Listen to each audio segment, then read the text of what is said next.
Let's talk about supplements for just a minute. The market of supplements is overcrowded, right? It's oversaturated. There's too many to choose from. You just don't know which one you want. You don't know which one's effective, what has potential harmful side effects. Well, I have one that I can tell you with confidence is not only not going to give you any of those negative side effects, but also will provide you with the energy that's sustainable. It doesn't have those crashes. And the product I'm talking about is called Energy Boost. It's from a company called Vitali Boost, and they sell a bunch of other great products. But you can check out the website at vitaliboost.com. That's VITALI boost.com. So what makes Energy Boost so great? Well, it's made from natural, clinically researched ingredients that include caffeine, B vitamins, and other energy-stimulating nutrients. And it's perfect whether you're working out, gaming, studying, or during those intimate times with your partner. Not only does Energy Boost give you sustained, powerful energy, it's also specifically formulated to avoid those negative effects that I was talking about that some people experience with just consuming caffeine alone. I'm a massive coffee drinker. I can tell you the crash is no fun, right? We all know that. Those of us that are Starbucks aficionados or wherever you may get your coffee, we all know what that does. This is not going to give you that crash. And Vitali Boost, by the way, is a leader in the supplement energy market, and customers absolutely love them. Right now, they have a 92% 5-star review on Judge Me.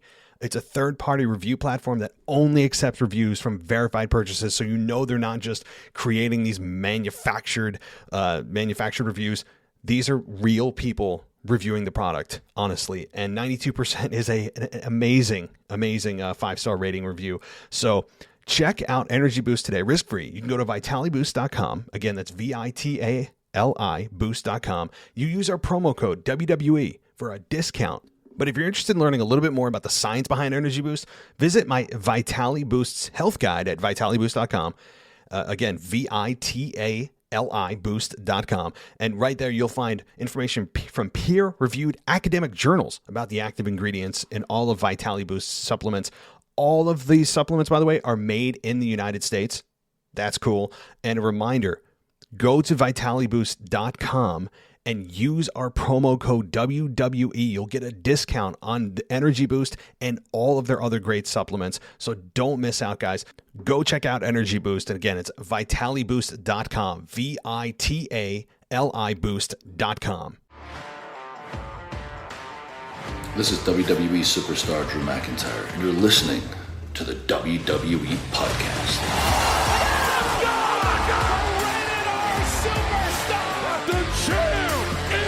The one that everybody wants, me. Becky Lynch is going to WrestleMania. Claymore! Austin 316 says I just whipped your ass. This is my iron. You're going to acknowledge me. Welcome to the WWE Podcast Mailbag. Loaded show tonight. I didn't think I'd have this many questions and voicemails considering that this week is Christmas. So thank you, everybody, for your contributions during this very busy week, and I hope that you get some time off from your place of employment, and you're able to spend it with family and friends. So, all right, let's just jump right in. No shameless plugs. You guys know where to get me ad-free. Now, we're going to start with somebody who has not started out the show in at least like 3 weeks. I'm going to start with Randy. Randy the patron, which, by the way, guys, as I just said, I'm not going to plug. You get this priority placement if you are on Patreon. You get to be put right at the beginning of the show. So Randy the patron writes us and says, first, the Miz and Edge angle is done over and over again. Now that she slapped Edge, Beth will come. Remind you of something? Cena and Nikki with Miz and Maurice. I mean, I'm happy that the payoff was Maurice and Beth wrestling, but I want Edge and Miz first. Who do you think is winning that match? I feel Miz will cheat his way into victory. So, that is a nice analogy. That's a very accurate analogy of Nikki and Cena, who had a program with Miz and Maurice a number of years ago. You're exactly right. And if the payoff is Maurice and Beth, then, I don't think that's the biggest payoff that they can create out of this. I think the biggest payoff is a tag team match with both of them involved, right? I mean, it's couple versus couple. to me, that is the biggest payoff, and I think you will see that eventually happen. Now, what does that mean? I think it could mean that you're also exactly right, Randy, where we have Miz cheat to beat Edge at the pay-per-view, where many people believe that Edge is going to just dismantle Miz. Now, what this does, though, it creates a domino effect, because if this program is more than just day one and it goes into Royal Rumble, that would assumingly mean that the Miz and Edge are not in the Royal Rumble, because as the rules tend to go, not all the time, but tend to go, when you have a match on the pay-per-view, you normally aren't actually involved in the Royal Rumble match itself. Now, we've seen things happen to the contrary. I think even Roman Reigns at one point was involved in the Rumble, and he was also in a championship match that night, among other people. So it's not impossible, but that's normally the case. So you may be taking out Edge and Miz from the Rumble if you're going to continue this through that time. That's why I'm saying this. If this is an Edge victory, like if Edge just spears Miz into oblivion a couple of times and he gets a clean victory, this thing's over. If he doesn't, and Maurice somehow costs Edge the match, Beth will get involved, and you might see a tag match, or Beth could be at ringside or show up to even the odds and allow Edge to get the victory at day one. I mean, so we may not even get the tag team match. The finish of this one is very interesting to me because of the time of year with WrestleMania right around the corner. Rumble's a huge pay-per-view, obviously. And do you want this program going more than just one pay-per-view? It is very interesting. Okay, move on. Next, apparently, they have big plans for Omos and AJ with the Rumble and WrestleMania. I'm calling it. Omos or AJ win the Rumble. But going to NXT, I'm kind of excited because Grayson Waller can have a hell of a heel already beating up Johnny and all. But you think they were going to make AJ take a loss? Yeah, look, I don't know enough about NXT to make an educated opinion on that. I'd have to toss it to Zach Smith on that one. That said, I believe that AJ Styles is there to not just job, but help elevate the talent, make them look better than they are right now, and also to pass his knowledge on to the younger talent, elevate them, show them in the ring, have the talent that are in NXT work with one of the best performers in the world in AJ Styles. There's nothing bad that can come out of AJ Styles going to NXT, at least from the perspective of NXT.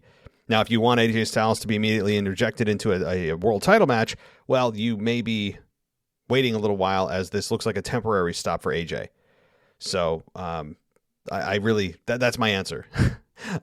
Next, if I'm not fooled, Paul and Roman are screwing Brock, I feel. Where Brock will take a loss, but with a Paul Heyman mistake or something. Yeah, this is also very interesting because you have a scenario that you would think after last week with what Roman did to Paul Heyman that it would lend itself to an immediate reunion of Paul Heyman and Brock Lesnar. That's what logic would tell you. And that still may be the case, but it may not. Maybe this is an entire ploy, an entire plot hatched by Roman and Paul Heyman to lure Brock into a sense of security that he's working with Brock behind the scenes, but he's really not. That's a very good observation, Randy. It could be the case where Paul and Roman, even though he took a punch, they are still working together, and this whole thing has been just a complete master plan from the beginning. And then you have Brock Lesnar go on a complete rampage. Yeah, that's exactly right. You may be 100% right, Randy. That's true, yes. Last and finally, where is my damn Alexa Bliss? I have a feeling Rumble, she's coming back, or sooner. Maybe screw Charlotte and Tony, but not for the title. That's it for this week. Been working 55 hours the past 2 weeks. You have been getting me through with your shows on my way to work. Thanks. Merry Christmas. Well, Merry Christmas to you, Randy. I hope all is well on your end, and you have some time off with family and friends this coming weekend. And I don't know where Alexa Bliss is. I keep scouring, or I guess stalking is a better, more accurate description of what I'm doing with Alexa Bliss's social media profiles, just to see if she's dropping any hints, to see if she's saying anything, doing anything, and occasionally she'll drop like a little nugget here and there, but it never amounts to anything. She doesn't show up on TV. I believe kind of what you do, that it's going to happen, and probably at day one, it's screwing somebody over, or at Rumble. I mean, there's no two ways about it. Yes, to both of those are very plausible. It's just a matter of who does she have beef with, and if you remember, Charlotte is the one that tore up Lily a number of months ago. I think it was like late in the summer. It feels like forever ago. So I think you're right.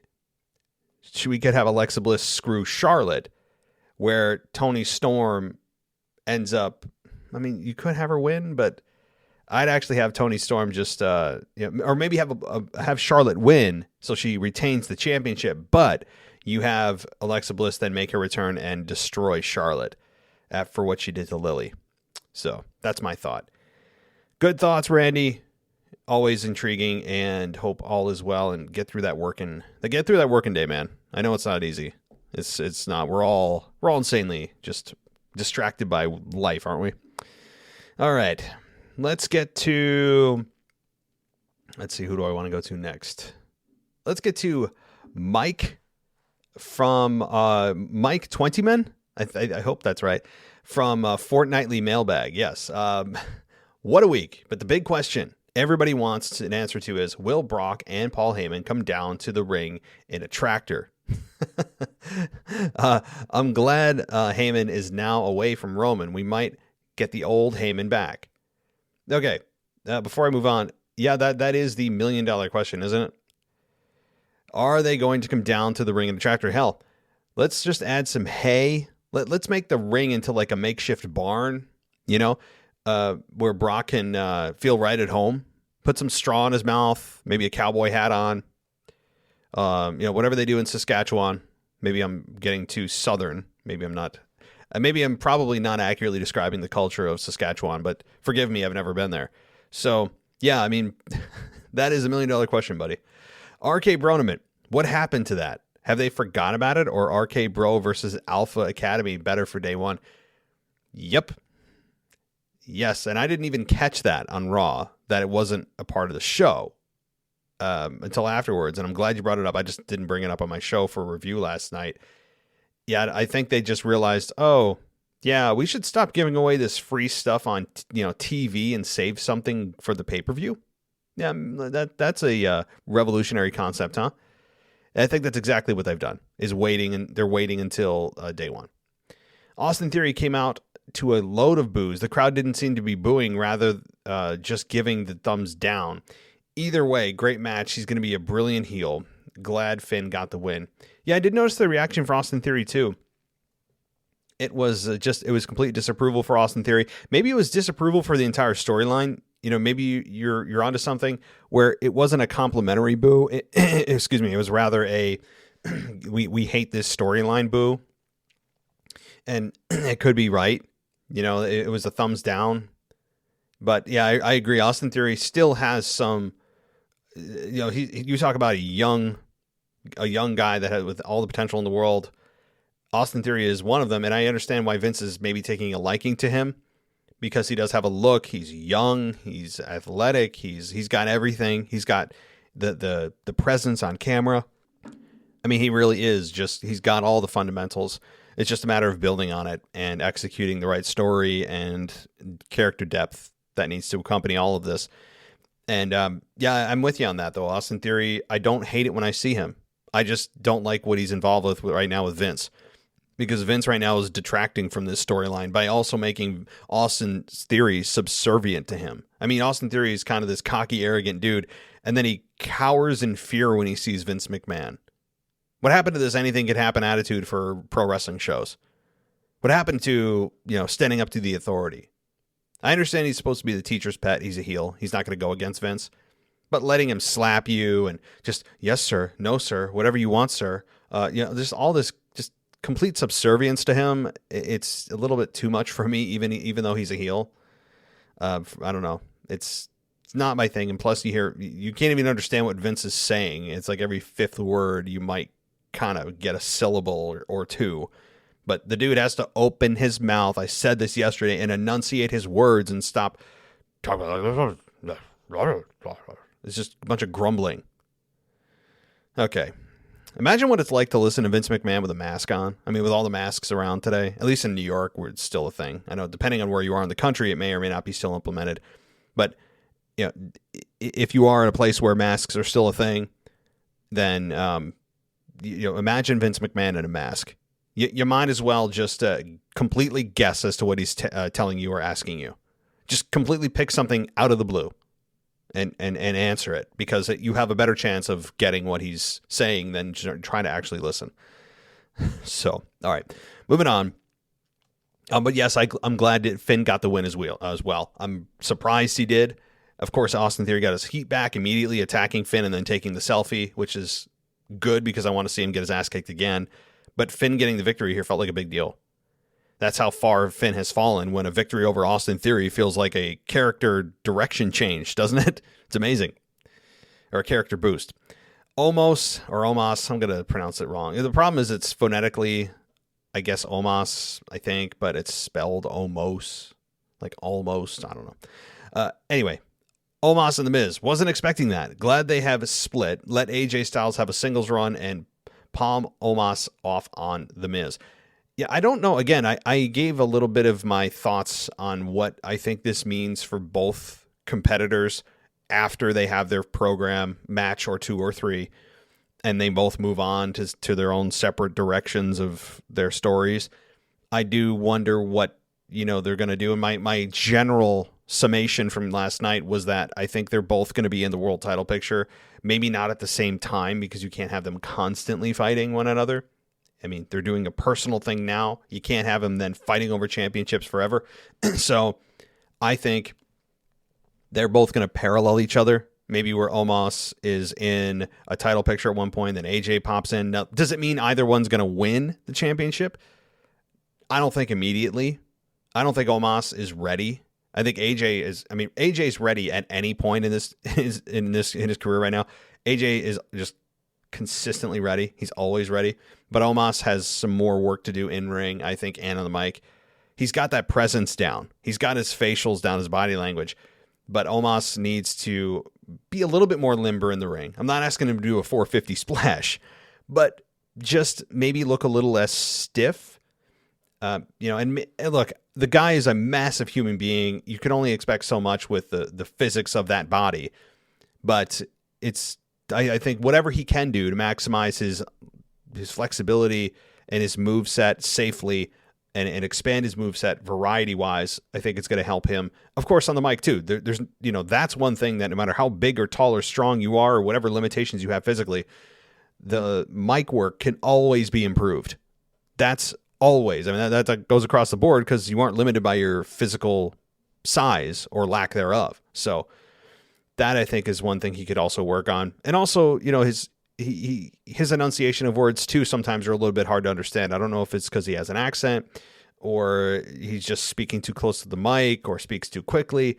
But he needs to slow down what he's saying and making sure that we can understand, because I had to really kind of fish for what he was saying to AJ Styles while he was laying on the mat after he had taken him out this week. Okay, way more than I thought to answer that. Moving on. I've never been to a TV show, but when they cut to commercials and let's say the Viking Raiders are beating their chest waiting for the next team to come to the ring, what happens during commercials as they now have promos after the commercials and it cuts back to the Viking Raiders still beating their chests? That break was nearly 15 minutes. Surely they don't stand there for that long. No. So unless they have changed things, and I haven't been to a WWE event in a couple of years, really since Raw 25 in Brooklyn, best moment that I've had in wrestling in a while, seeing Stone Cold Steve Austin for the first time in like a decade or more, at least for me, coming out and stunning Shane and Vince. I have it on my phone. It's just it's one of those moments that always makes you feel good as a fan. But since that time, I haven't been to a show. Now, what they do is they just stop the entrance music, and they just they'll run promos in-house. They won't obviously do commercials that you see on TV. They'll do promotions for, I don't know, Tribute for the Troops or Be a Star campaign, or Susan G. Komen, or a promo for a documentary they're doing on X person. It's that kind of in-house stuff that they'll run. And then when they're about to come back on the air, the entrance music for that particular team or individual comes back on, and they'll resume what they were doing as if it was just continued from the commercial break when it started. I hope I explained that. Maybe I confused you, but that's how they do it. They don't stand there for 15 minutes and pound their chests. No, that would be hilarious though, just as a prank on the crowd. Okay.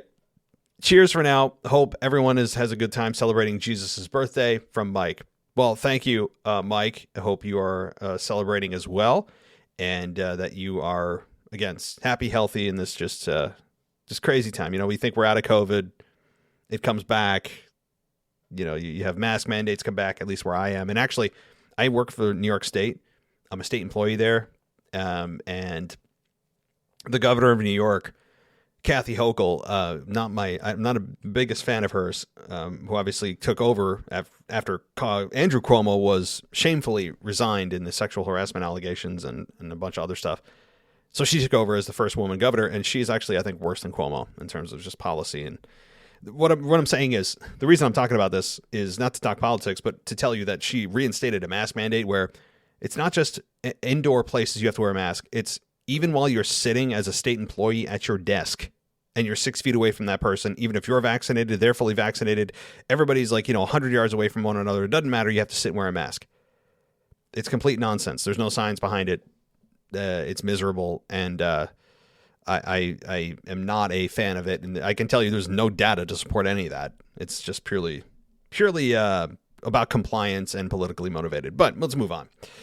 Oh, God. I really am going to start a politics podcast. I swear.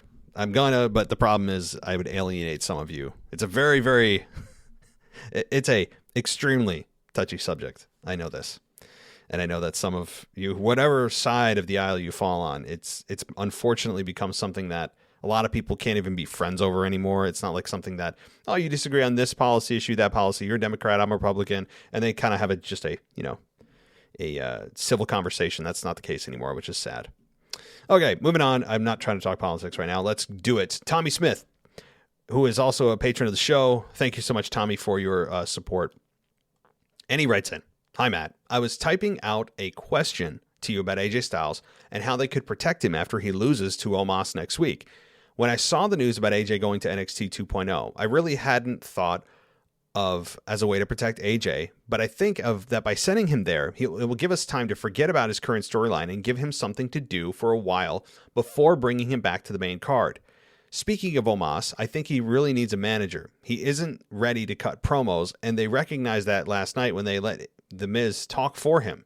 I've been trying to think who would be a good fit, but can't think of anyone. Who do you think would be a good fit for him?" Interesting. Okay, I know you have one more paragraph. I'll get to it in a second about Liv Morgan.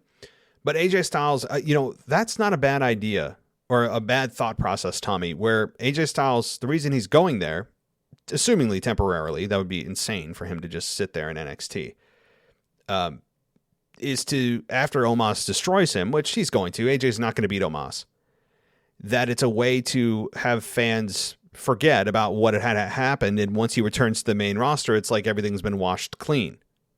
Time heals all wounds. And it's true, I think, for the most part, especially in wrestling with so much going on all the time. There's just an overload of content that after even like a month or a month and a half, 4 to 6 weeks, you could have fans go, "Oh, that's right. Yeah, he got destroyed by Omos, but he's back." Right. And fans, I think, recognize that and appreciate wrestlers that take some time off, even if it's just to go to another brand, because I can tell you that the majority of Raw fans and SmackDown fans, the majority of them don't watch NXT. I mean, look at the ratings. They're about half of Raw and SmackDown. So there is that. And I think you're right about Omos needing a manager. The thing is, though, he just split from AJ, and AJ was kind of by proxy his manager. I understand AJ is an actual active performer, but AJ did 95% of the talking anyway. So who would you pair him with that isn't an active performer? If you're talking about a pure manager, like just not somebody that's an active wrestler, that's hard. There's really nobody on the roster. There's nobody. There's no such thing right now as just managers, like free agent managers, which is actually a shame. Managers can draw some serious heat. It's a lost art. Right now you have Paul Heyman, and then that's about it. Like, Paul Heyman is one of the last true managers. I know he wouldn't call himself a manager, but you can label it whatever you want. Advocate, manager, whatever he calls himself with Roman Reigns, the counsel, special counsel. I don't care. He's a manager. He's a pro wrestling manager at its basic level. And having him around is really the only one right now. He's the only one that is a true pro wrestling manager. So outside of him, I mean, you have MVP, but MVP is also kind of an active competitor. So I guess if you're going to force me to choose the current roster, it would be MVP, simply because it seems there's some friction right now between Bobby Lashley and MVP. And if that continues and they split, you could have a MVP gravitate towards Omos and then have a program with Bobby Lashley saying that he's gone to literally bigger and better things, and having Omos tear down Bobby Lashley. How about that? Interesting, huh? I just created a storyline in my mind that seems somewhat plausible. All right, and I'll tell you, not a lot of plausible things come out of my mind on a daily basis, I'll say that. Okay, I know a lot of people are big Liv Morgan fans, but the last 2 weeks hasn't been good on the mic. I know I'm probably in the minority, but I'm ready for her to lose to Becky and for Becky to move on to someone else. I really would like to see Becky and Bianca at WrestleMania. I know it's still a long way away, but what are your thoughts on that match for WrestleMania? Love the show, and Merry Christmas, Tommy. Merry Christmas to you, brother. I've also noted that on my shows over the last couple weeks that, I haven't been a fan of her on the mic. I didn't think it was bad the last 2 weeks. I think that her best was 3 weeks ago when she was facing Liv Morgan, or just before the pay-per-view with Liv Morgan and Becky, or not the pay-per-view, the match that they had on Raw. And when they had that face-to-face, to me, that was Liv's best promo. And the one where they main evented Raw, and you got to see some background of Liv Morgan, like behind the scenes, and what it means to her mother, and how she grew up, and all that, the feel-good stuff. To me, that was the best Liv was. And since then, it's been kind of mediocre and feels a little scripted and kind of, feel good. I'm going to do it for the little girls. It's like, shut up, stop. Please, can somebody as a babyface stop talking about being a hero for the little girls and little boys and talking about just transparently, goody two-shoes crap about being a fighting champion? Like, stop it. Stop it. Just let your character shine through. We know as a babyface by default that you are the hero to a lot of people, but you don't say it. It's something that you don't say the quiet part out loud, right? Like, we just know that by the mere fact you're a babyface. But for some reason, Vince feels the need to declare it every single time somebody turns babyface. It's sickening. But that said, as I just tore everything down, I will say that I think Liv Morgan she's been okay. I think she's been okay the last couple of weeks. It hasn't been embarrassing. The thing is, and I said this on my show last night, what covers for her, even if the content is clearly being read in her mind or it's just too kumbaya-ish for me, the whole feel cuddly good thing, cuddly mushy stuff that the writers come up with. The good thing about her is this is something you can't teach, and it's nearly impossible to duplicate if you don't already have it. She's got a presence on the mic. Her cadence is great. She's got a voice, and I said this last night, a feminine but commanding voice. That will help. She has like the opposite tone of like Sasha Banks, where Sasha is better in terms of skill on the microphone. She understands how to quote unquote cut a promo better than Liv. Granted, she's had many more opportunities and been in an infinite number of more main events than her. I understand that. Bigger lights, bigger stages. But with Sasha Banks, even though she's a babyface now, her voice, even in normal speaking voice, is not nice to listen to. It's kind of like listening to Stephanie McMahon, just in a normal voice, not trying to manipulate your voice in any way, just an annoying tone that comes out of those vocal cords. And then you add her laugh on top of it, and it becomes insufferable. And so even as a baby, or as a heel, it's not good heat for me. It's change the channel. This is just stop the pain.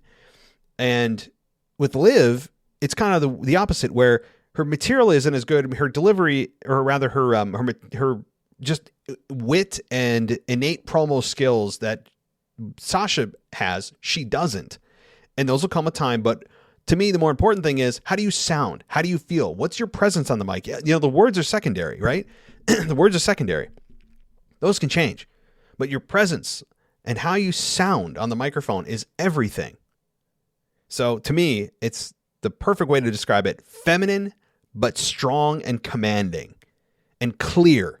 She's the opposite of Vince McMahon right now. I mean, like, you talk about two ends of the spectrum. Like, she is such a clear and slow speaker, not to the point of an obnoxious, just perfect to absorb what she's saying. So I can't speak highly enough about Liv in terms of that, but I agree what you're saying. The content of her promos has been a little bit subpar the last couple of weeks. I totally agree on that. But as far as the Becky and Bianca at WrestleMania, yes, to me that looks like the shoe-in main event. You know, of course, depending on what happens with Liv, if she takes off and explodes, then things could change. But if everything remained the same and WrestleMania was like next week, Becky and Bianca, end of story, end of subject, case closed. That's it. Yes, I agree. And I don't know. Yeah, I mean, look, Liv is probably not going to win at day one, but I think the outrage will continue of fans, and that's a good thing. So, all right, Tommy, thank you. Let's continue on. And let's see, we have a few more from our patrons, and then we'll get to the common folk, all my loyal subjects, right? Hear ye, hear ye. Did I just turn heel? Okay, how's it, Matt? This is from Miller from beautiful South Africa.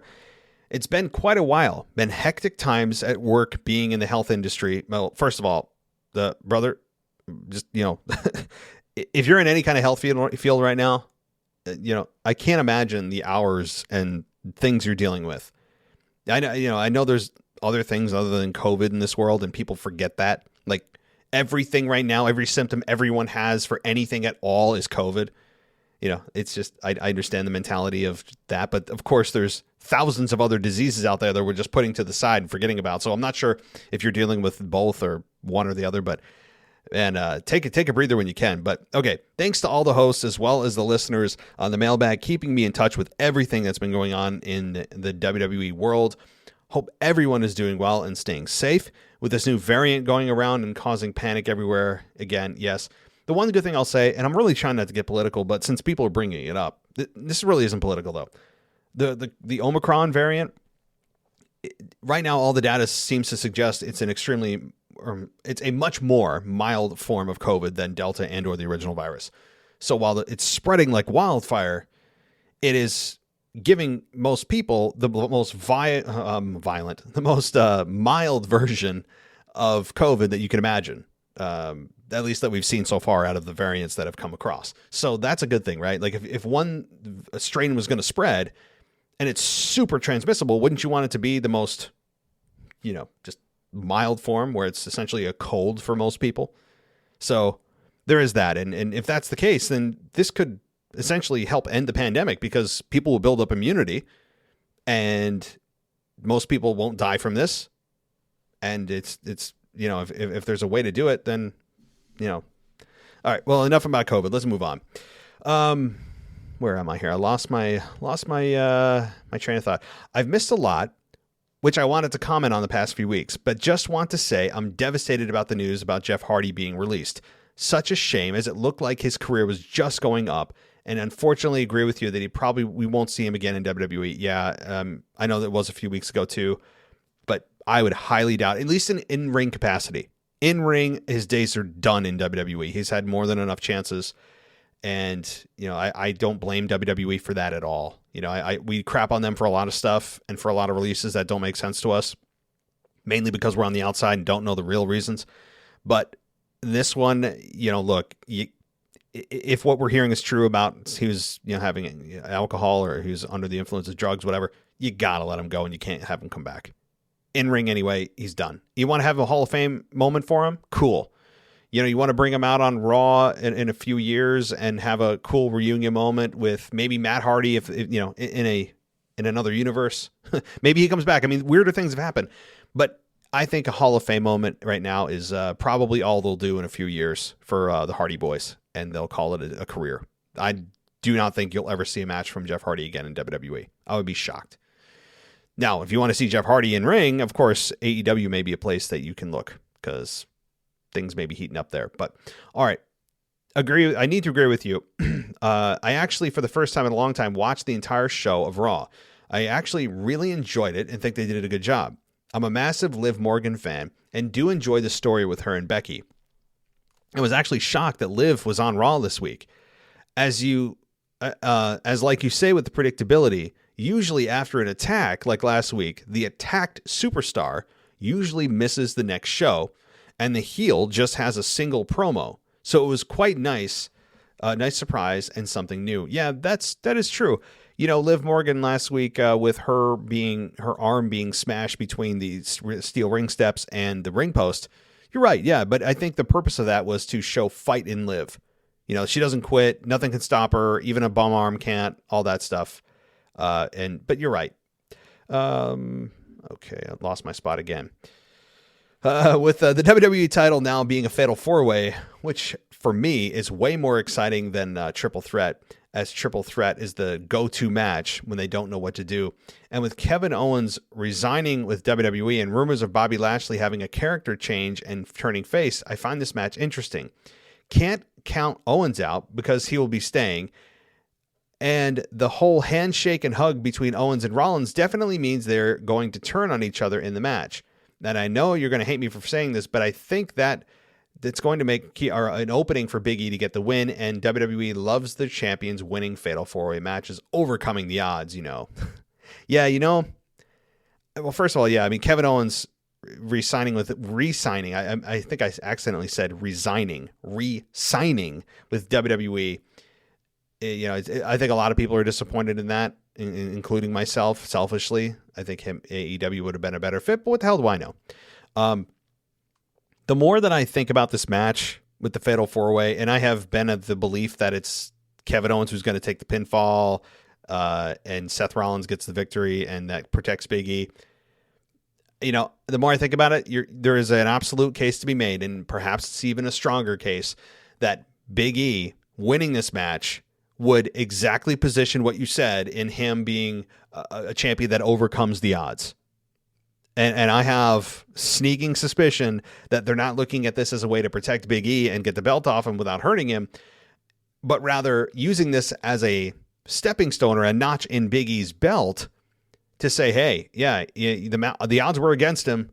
He didn't have to be involved in the decision at all. And there were 3 other guys in that match, and he still persevered. Yeah, I'm getting more and more nervous about that being the outcome. So stay tuned for our preview and prediction show, or our official one coming next week. I'm going to try to get Ashley on. As I've said in the last few weeks, it's been like 3-4 weeks since I've had a co-host on.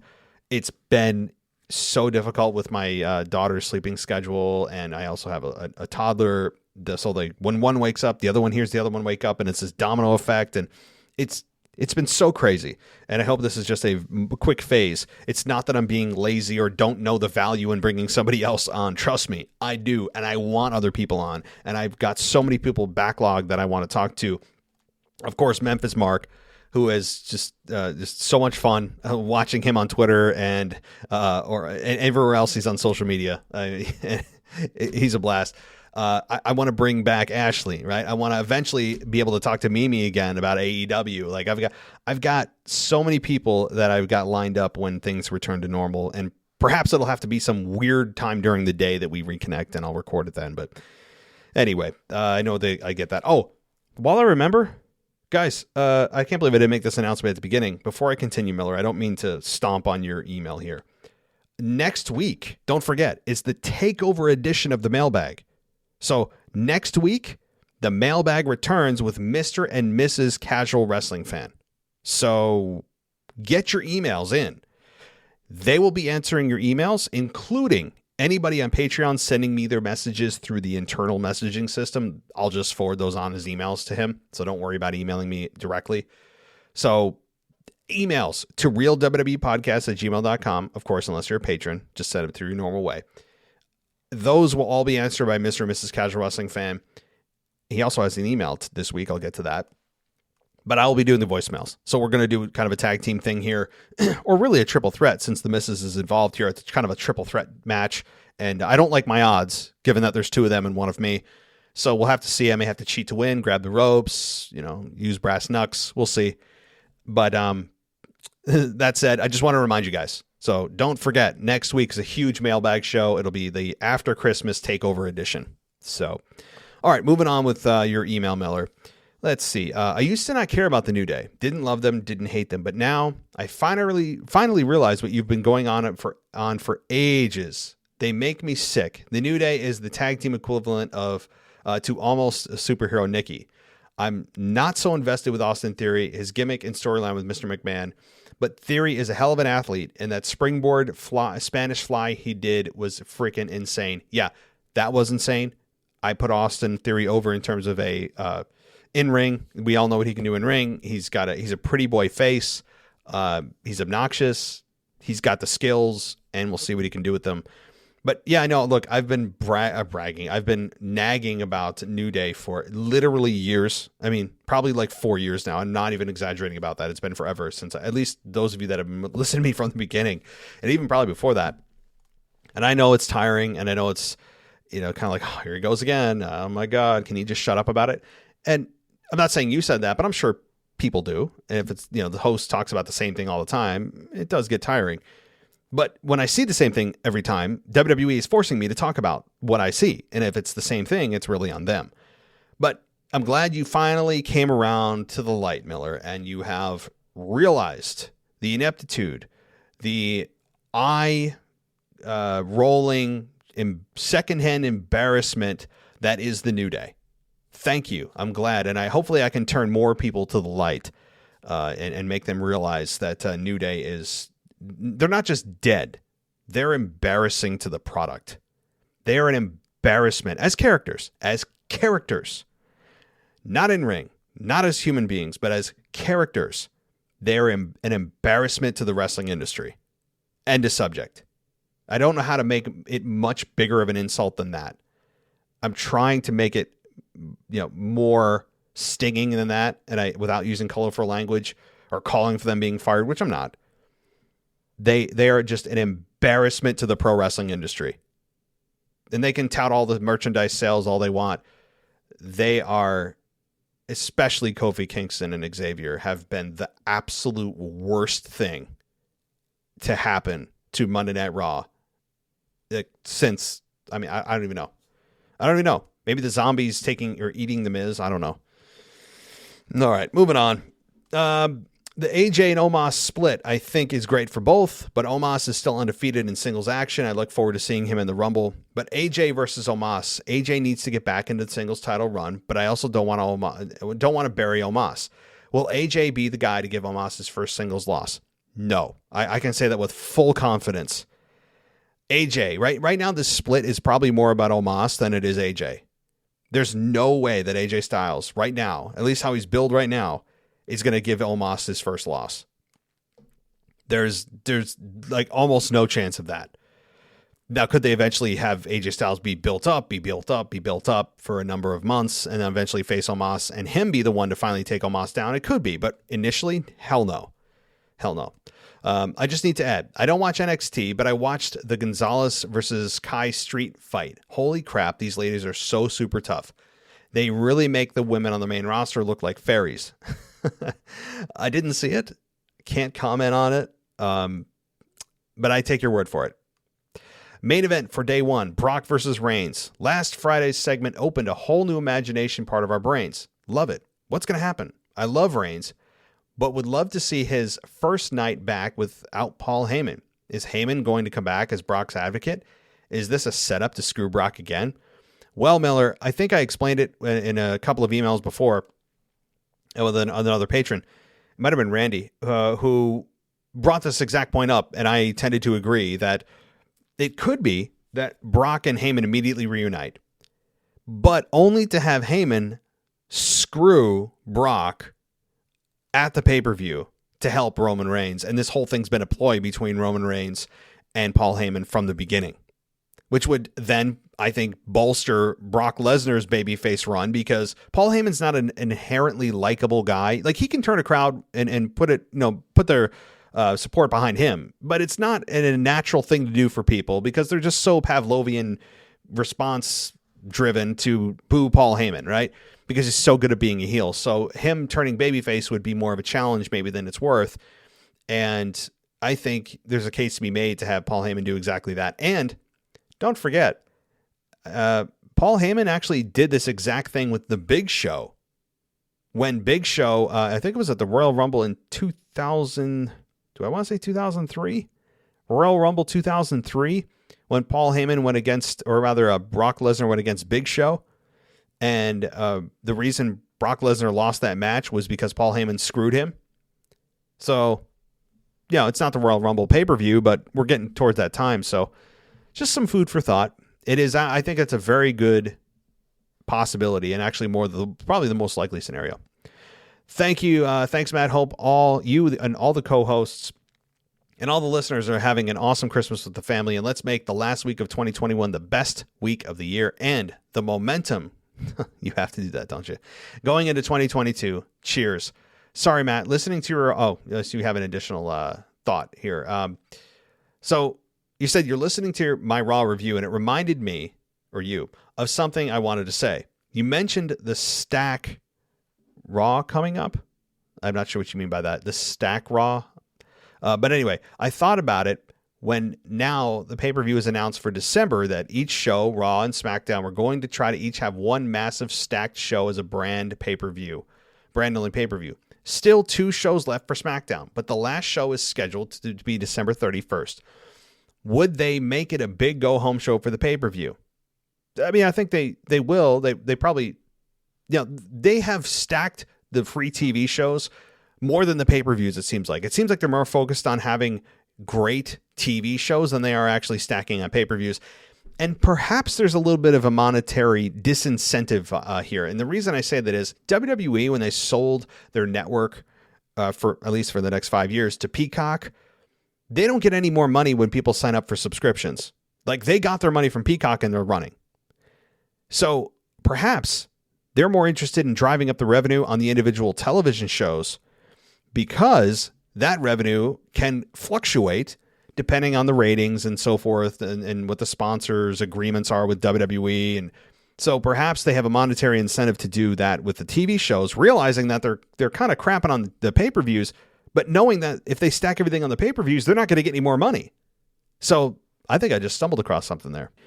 All right, let's continue on here. And another thought. Everyone celebrates New Year's Eve at 12 o'clock. Are there going to be any hungover superstars running between the rings next Saturday?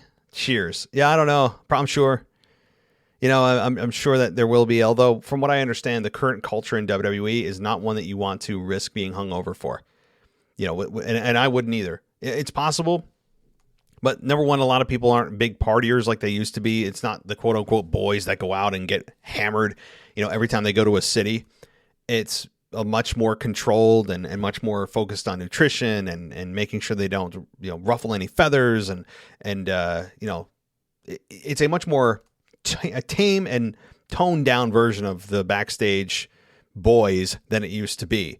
So I very much doubt that it's going to be that's going to be the case, especially given that everyone knows they're on eggshells. No one's trying to piss anybody off, because how quickly and easily WWE just lets people go, and it seems like nobody's immune.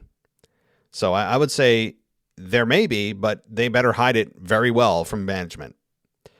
I saw the memes and jokes about Veer Mahan walking from India, which is taking him so long. Interesting fact, Durban, a city in my beautiful South Africa, is the most populated Indian community in the world after the country India.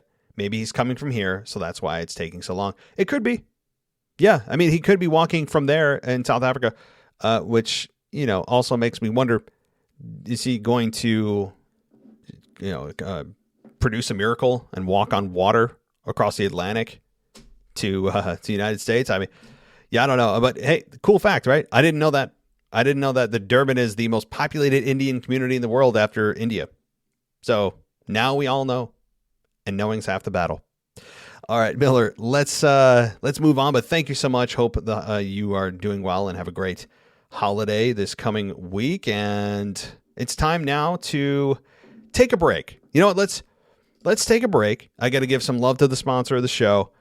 And which, by the way, guys, if you're on Patreon or you're on Apple Podcasts, and you have the ad-free versions of this show, which, by the way, is 99 cents for a limited time on Apple Podcasts or $9.99 for the entire year, you won't hear the ad that we're about to play. Right now, it's just going to skip to the next section as if it didn't happen. So how about that? And you don't have to do anything other than just hit that play button and lay back. But if you're on the free version, then you have to listen to this ad. So here we go. I'll be back on the other side with some more thoughts, and of course, continuing with emails, starting with Mr. DJ Kuzmo. So you're not going to want to miss that. Be right back. Let's talk about supplements for just a minute. The market of supplements is overcrowded, right? It's oversaturated. There's too many to choose from. You just don't know which one you want. You don't know which one's effective, what has potential harmful side effects. Well, I have one that I can tell you with confidence is not only not going to give you any of those negative side effects, but also will provide you with the energy that's sustainable. It doesn't have those crashes. And the product I'm talking about is called Energy Boost. It's from a company called Vitali Boost, and they sell a bunch of other great products. But you can check out the website at vitaliboost.com. That's VITALI boost.com.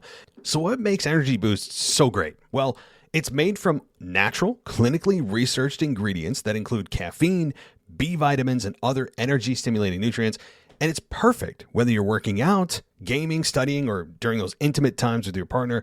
Not only does Energy Boost give you sustained, powerful energy, it's also specifically formulated to avoid those negative effects that I was talking about that some people experience with just consuming caffeine alone. I'm a massive coffee drinker. I can tell you the crash is no fun, right? We all know that. Those of us that are Starbucks aficionados or wherever you may get your coffee, we all know what that does. This is not going to give you that crash. And Vitali Boost, by the way, is a leader in the supplement energy market, and customers absolutely love them. Right now, they have a 92% 5-star review on Judge Me. It's a third-party review platform that only accepts reviews from verified purchases, so you know they're not just creating these manufactured reviews. These are real people reviewing the product, honestly. And 92% is an amazing 5-star rating review. So check out Energy Boost today, risk-free. You can go to vitaliboost.com. Again, that's VITALI boost.com. You use our promo code WWE for a discount.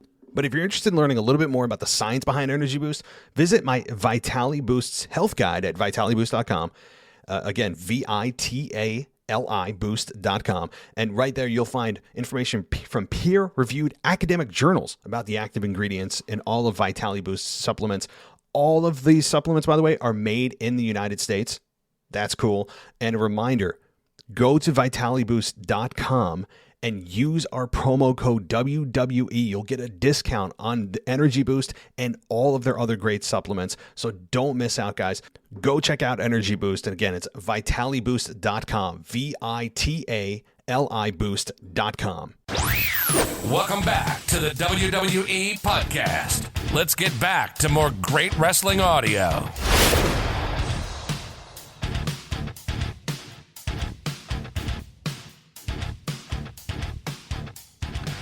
All right, well, this is that time of the week. Let's get yourself situated. I'm going to get myself a drink of water because we're about to head in to the DJ booth.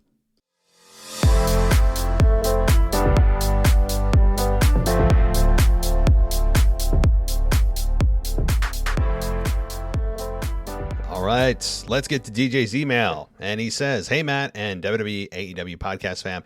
This is DJ Kuzmo back at it again in your Mailbag show. On this holiday edition of the Mailbag, I'm here on this episode to share what's on my mind in terms of storylines, wrestlers, and everything in between.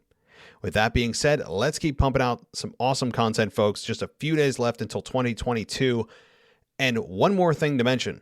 Matt, hopefully you and your wife can create a sleep schedule for your little one. I can only imagine how challenging it is to hit that record button and then pause and come back to continue recording. I don't know how you do it. You must have some sort of magical powers because I can't tell you how many times you probably start and stop podcasting. Yeah, listen, DJ, people have no idea, right? Like so far, everything you've heard up to this point, though, in the podcast, I actually haven't had to stop. I haven't had to stop. But this right now is an exception more than the rule over the last 4 weeks. And people have no idea. There was a podcast that I don't even know when it was the last few weeks. I mean, it was 10, 12 times that I had to like stop, start. And it's an impossible environment to bring on a co-host with. It's just, you can't do it. So I'm not asking for any pity at all. I just understanding, and I'm glad you understand, DJ, and I hope the listeners do too. It's just simply out of like life right now, and it's a phase, and it'll pass, and we'll get back to the things as normal. But I'll try to find some creative ways around it over the next several weeks if things don't change. Like I said, recording during the day, some random time during the week if I can get a co-host on, just some ancillary random time other than like at night, which is normally when I record and talk to my co-hosts.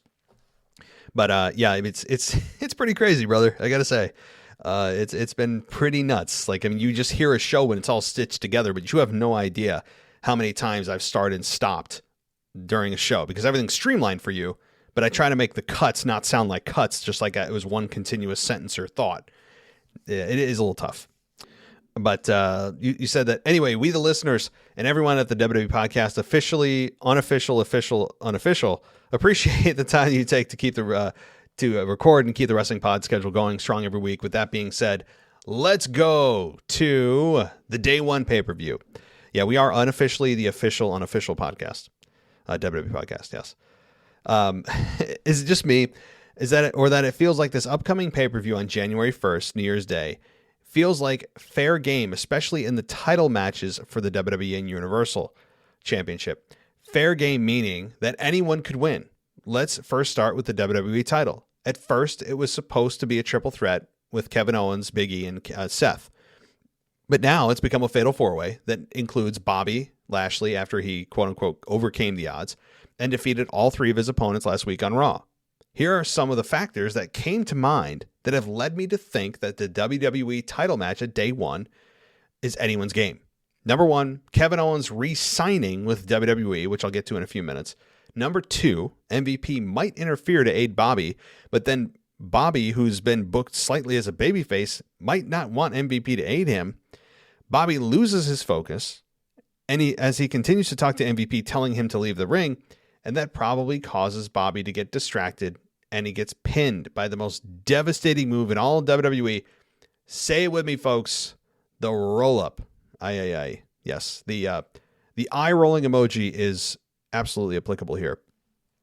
Number 3, Seth Rollins and Kevin Owens tag team chemistry could most likely work in isolating Bobby Lashley, and either Seth or Kevin may take the fall so that one of them wins the title, taking the sacrificial pinfall for the, quote, greater good. Anyway, I cannot share this week who wins the title at the Day 1 pay-per-view. It is really hard to tell who comes out on top, but I'll definitely let you all know next week on the mailbag. Stay tuned. Yeah, this is really tough. I have to agree. As confident as I was for weeks about Seth winning because he was on such a roll, which has actually cooled off the last couple of weeks, even though he's in a nice tag team match with KO, at least temporary one. It feels like he's kind of cooled off, and it's really anyone's game. Exactly what you're saying, DJ. Okay, now on to the big Universal title rematch of Brock Lesnar versus Roman Reigns. With the events that took place last week on Friday Night SmackDown, and Paul getting fired, Roman getting F5'd, the match coming up at the Day 1 pay-per-view also can be anyone's game, and in my opinion, there's no clear-cut winner.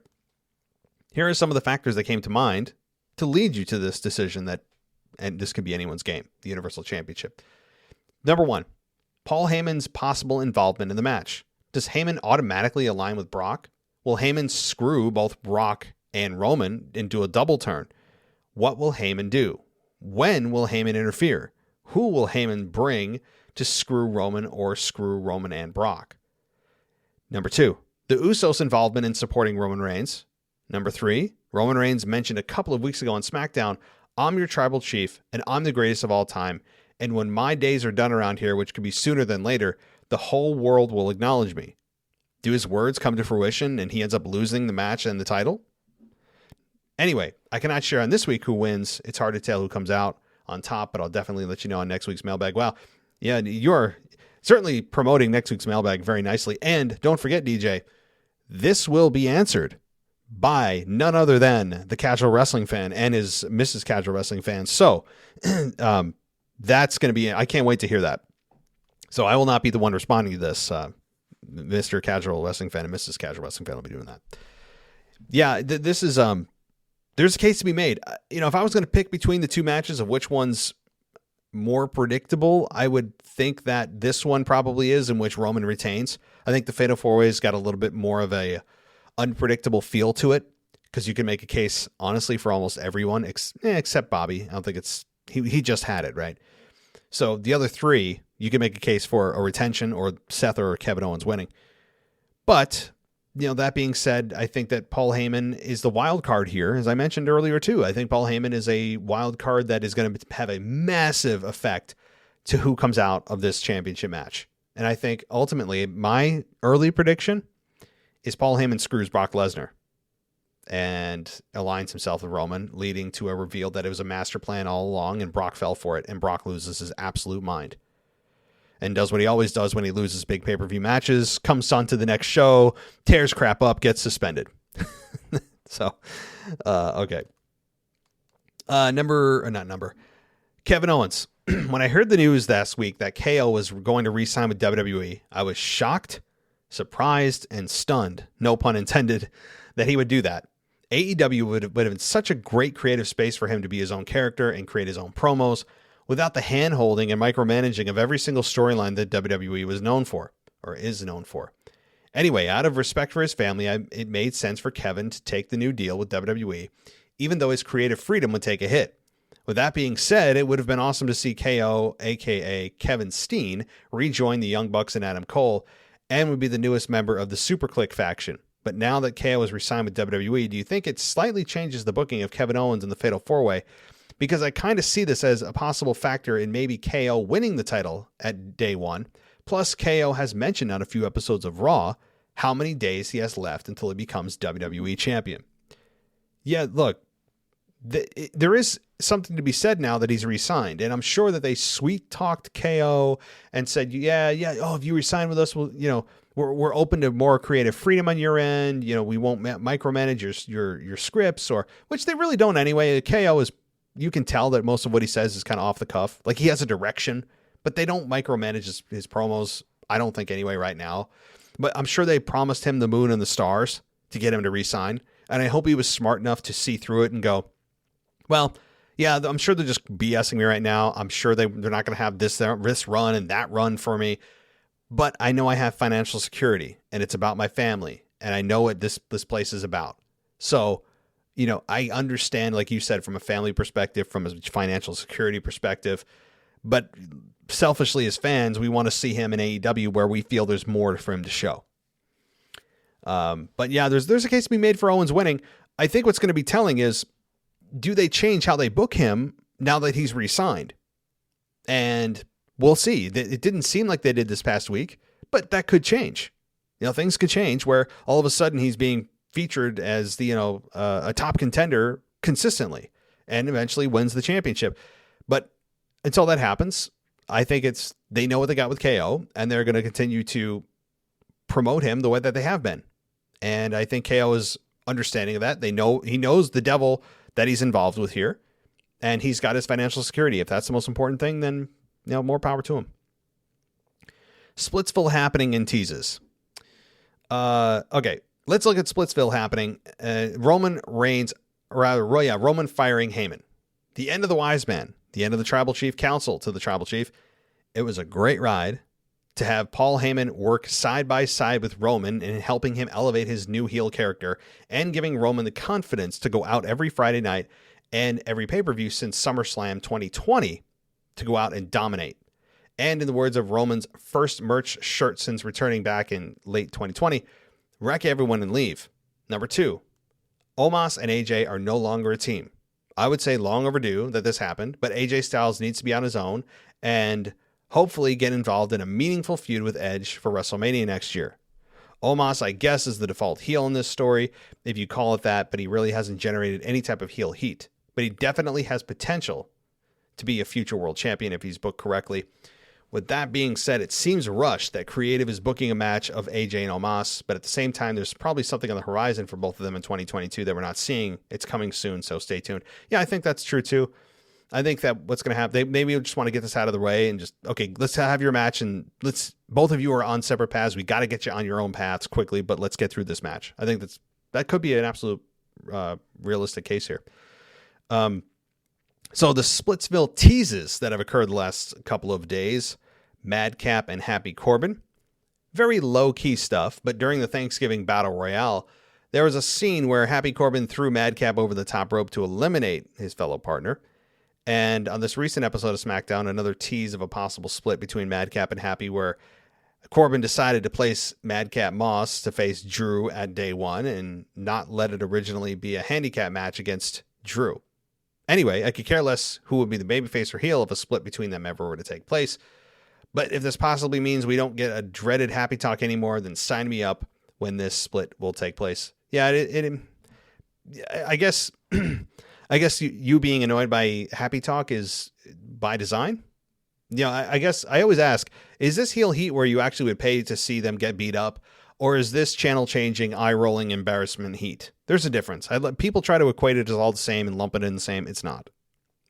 Number 2, Nikki and Rhea. After losing the women's tag titles to Zelina and Carmella, there seems to be some sort of resentment that Rhea has towards Nikki that she probably doesn't want to be involved in a tag team anymore. We see this past week Rhea defeating Zelina while Nikki was watching on the match on TV from a side view. Yeah, it's ridiculous, guys.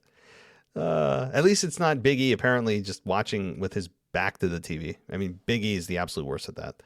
It feels like Rhea is hidden in a tag team that has lost its steam and the good old momentum, and Nikki is doing whatever it takes to keep Rhea interested and happy in being part of the tag team.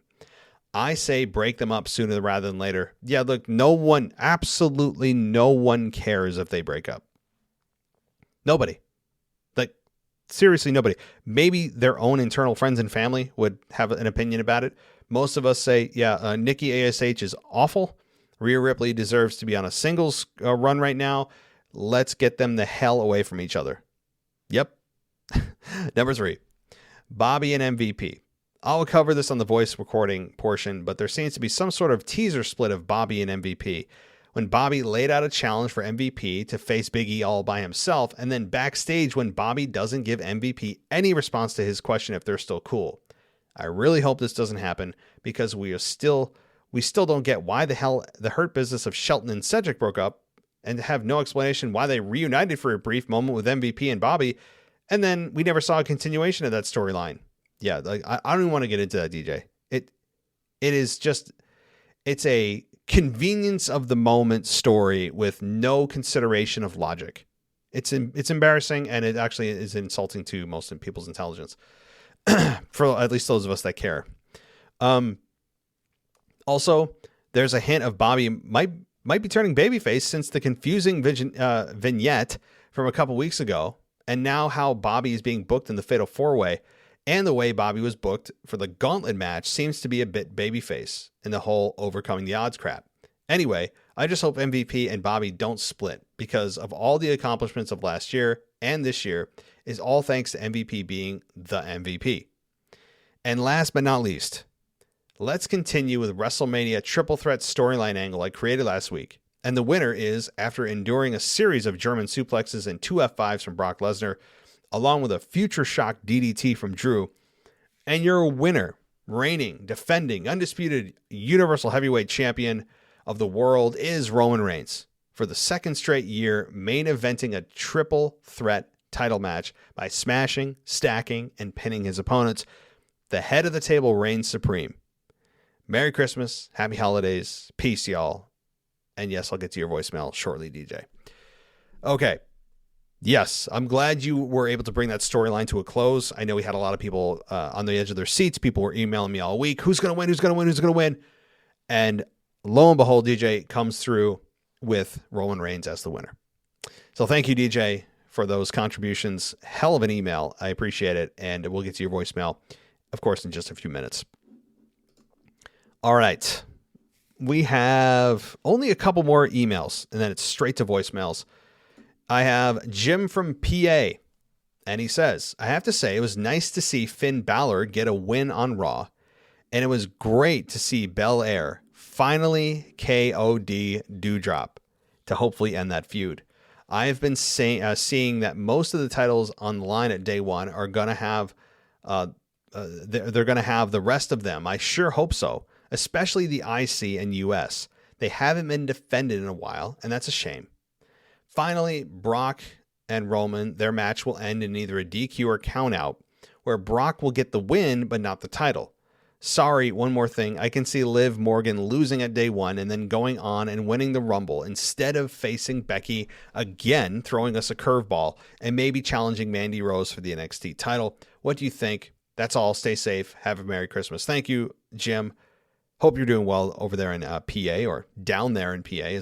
I'm up in New York. I guess down is the appropriate direction. But, okay. So reversing this, what do I think about Liv Morgan losing at day one and going on to the Rumble and winning it? And instead of facing Becky, she faces Mandy Rose. I think it's within the realm of possibility, but here's the problem. Vince McMahon views NXT as a secondary product, or rather a third level product. They are the redheaded stepchild of the trio. And do I think that Vince would use the winner of the Royal Rumble, one of his most prized possession pay-per-views, to face somebody in NXT that essentially was demoted to NXT, which again, Mandy Rose is doing an excellent job over there in Toxic Attraction. I mean, she's, from everything I've seen and heard from Zach and seen some clips, she's doing fantastic. Much better than she was doing on the main roster. So while it may not be a demotion in terms of execution, the initial move was kind of a demotion, and that said, I think that Vince wouldn't do it for that reason, but it'd be a hell of a twist. Now, Brock getting a win, but only by DQ or countout. Yeah, absolutely. That can happen. Absolutely. Yeah. And again, Paul Heyman is the wild card here. And the more I talk myself into this and talk about it, I'm talking myself into it, of Paul Heyman turning on Brock. It's a false reuniting of them. And we have Paul Heyman screw Brock only to show his true colors. So the Dewdrop KOD. Yes. Good stuff. Good stuff there, and the fans loved it. The reaction for that was huge. That was the whole payoff, right? And you're right, that program should be over now that everyone got to see what they wanted to see, a clean victory with the KOD. It happened. It should be, she should move on. Bianca's about to explode again, I think, with the Royal Rumble season right around the corner. Okay. Thank you so much, Jim, and I hope to hear from you next week. Okay, where are we at? 2 emails left. 2, however, let me check my social media because I am terrible at this, and every week I do miss somebody somehow. Let's get to, I'm looking at my WWE podcast mail here, and nobody. That's actually kind of a good thing. My voice is starting to get a little bit sore from all the talking, but good. And I don't have anything on Twitter. I'm checking as I stand right now. Nothing. Good. Okay. So we do only have two emails left. Let's get to it. It's from, well, you know what? I'll let you guess who this is. I'm not even going to tell you who this is. I'm going to let you guess here. Quiet on the Set. Can we please have Quiet on the Set? Awesome. Woo. Your resident heel is back. The greatest male and female wrestlers of all time. That's so hard. I can't say that with a straight face. Miz and Maurice are back. To add to all of this, it's the holiday season. I'm feeling good. Let's get into the mailbag episode. Look, I hate to kill the mood, but I think there's a very slim chance that Seth wins at day one. With him being in this little duo partnership with KO, I think they are both out of the title picture, and it's between Big E and Bobby. I think Big E will retain, and maybe Seth will have a title shot 1v1 at a later date. What do you think? Okay, I'll stop there. Again, I'm an hour into this mailbag and I've convinced myself that Big E's going to retain. I'm preparing myself for the depression that is a Big E retention here. And him aligning with KO is concerning to me because it does tell me that maybe they're going to go on kind of a 2-man power trip thing. And also Seth could play the card that his contract that he won a number of weeks ago to get into this match, which, by the way, should be a one-on-one match, will be his argument, right? Like he could say to Adam Pearce, my contract for the title match said one-on-one. Didn't say a multi-person match. And that's the legality, the technicality he could lean on. So yeah, I've kind of come to and kind of pre-depressed myself, if that's a thing. I'm looking forward to Omos by himself. I believe he will win the Rumble and beat Big E at WrestleMania. Or he could even lose at Mania to Big E. But now for the present, WWE needs to be careful with how they treat AJ's character if they want Omos to be a hated heel. They must first turn AJ face. How do you think they should do this? I hope they don't just expect the fans to suddenly love AJ again because it gets beaten up after he has been so heelish for so long now. Anyway, that's all for now. Your resident heel, Owen. P.S. I hope you all enjoyed my collection of the best sounding clips in wrestling a few weeks back. I know Matt loved it. Yeah, if you haven't listened to that, guys, I would advise against it unless you like inflicting self-punishment. It really just it scarred my soul forever. And it was a collection of clips that he put together, of which it was every one of my hated phrases, from momentum to boss time. Just you name it. It was devastating. I'm still recovering. I haven't kicked out yet. So, man, it cut me to my core. Now, okay, your question, Owen. How do they do this? Well, it's a pretty easy story to tell, right? You have Omos, the Goliath. You have AJ playing David. So they have that very basic elementary foundation to at least start with. Then you also throw in the fact that AJ has been healed for so long, and I think people are ready for him to break out of this team. So there's that kind of underlying feeling for AJ. But what they should do on screen is not remind people that, oh, yeah, by the way, AJ actually was the one who physically attacked Omos first. I know that's not how they build it on the show, but that's exactly what happened. And what they should do is just have Omos run down the crowd, have, AJ speak some truth to Omos, right? Like, have him go to Omos and say, look, you were nothing. You were, why don't they bring something real back, right? Why doesn't AJ say, you were nothing but the bouncer for Raw Underground, right? Like you were the bouncer for a segment that lasted 4 weeks on Raw.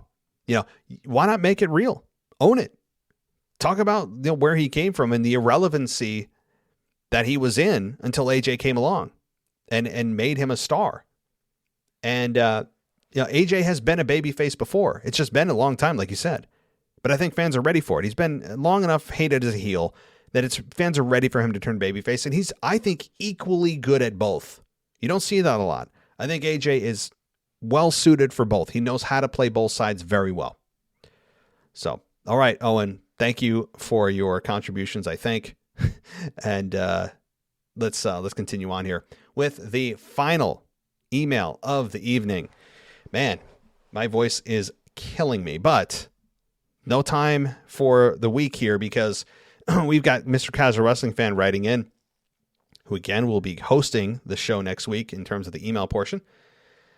Okay, he says, it's Sir Casual Wrestling Fan. I hope I'm assuming the Sir is a homage to Xavier Woods. I hope not. Okay. I hope everyone's having a great holiday. I want to take an old subject and give a casual wrestling fan perspective. So, welcome everyone to Controversy with Mr. Casual Wrestling Fan. Wow, okay, here we go. This is way off topic, but I'm down for it. Today's topic, the Montreal Screwjob. This topic has been beaten to death, so I won't go into deep details about what happened, but basically Brett, who was the WWF champion, accepted a WCW contract at the behest of Vince. Vince wanted Brett to drop the title to Shawn at Survivor Series in Brett's hometown. Brett hated Shawn and did not want to drop the title to him, especially in his hometown. First, was this the greatest work or truly a shoot? I know this has gone down as one of pro wrestling's most infamous moments, but was it actually a shoot? Numerous wrestlers, including Kevin Nash, Scott Hall, Paul Bearer, believe it was a work. Other wrestlers believe that Bret Hart is one of the most naive wrestlers in history. Should Bret have seen this coming? The answer is yes. Was Bret warned about a possible screw job? The answer is yes. Was Bret told to not let Shawn put him in his submission? The answer is yes. Did Bret trust that Vince would allow him to vacate the title on the following Raw? Yes, he did. Verdict, this was a shoot. The ending of the match was supposed to be a DQ finish after run-ins by both the Hart Foundation and DX. There is an actual recording of Vince and Brett discussing the ending to the match. What do you think, work or shoot? Okay, I really haven't ever really spoken much at all on the Montreal Screwjob, mainly because, well, first of all, it was 24 years ago.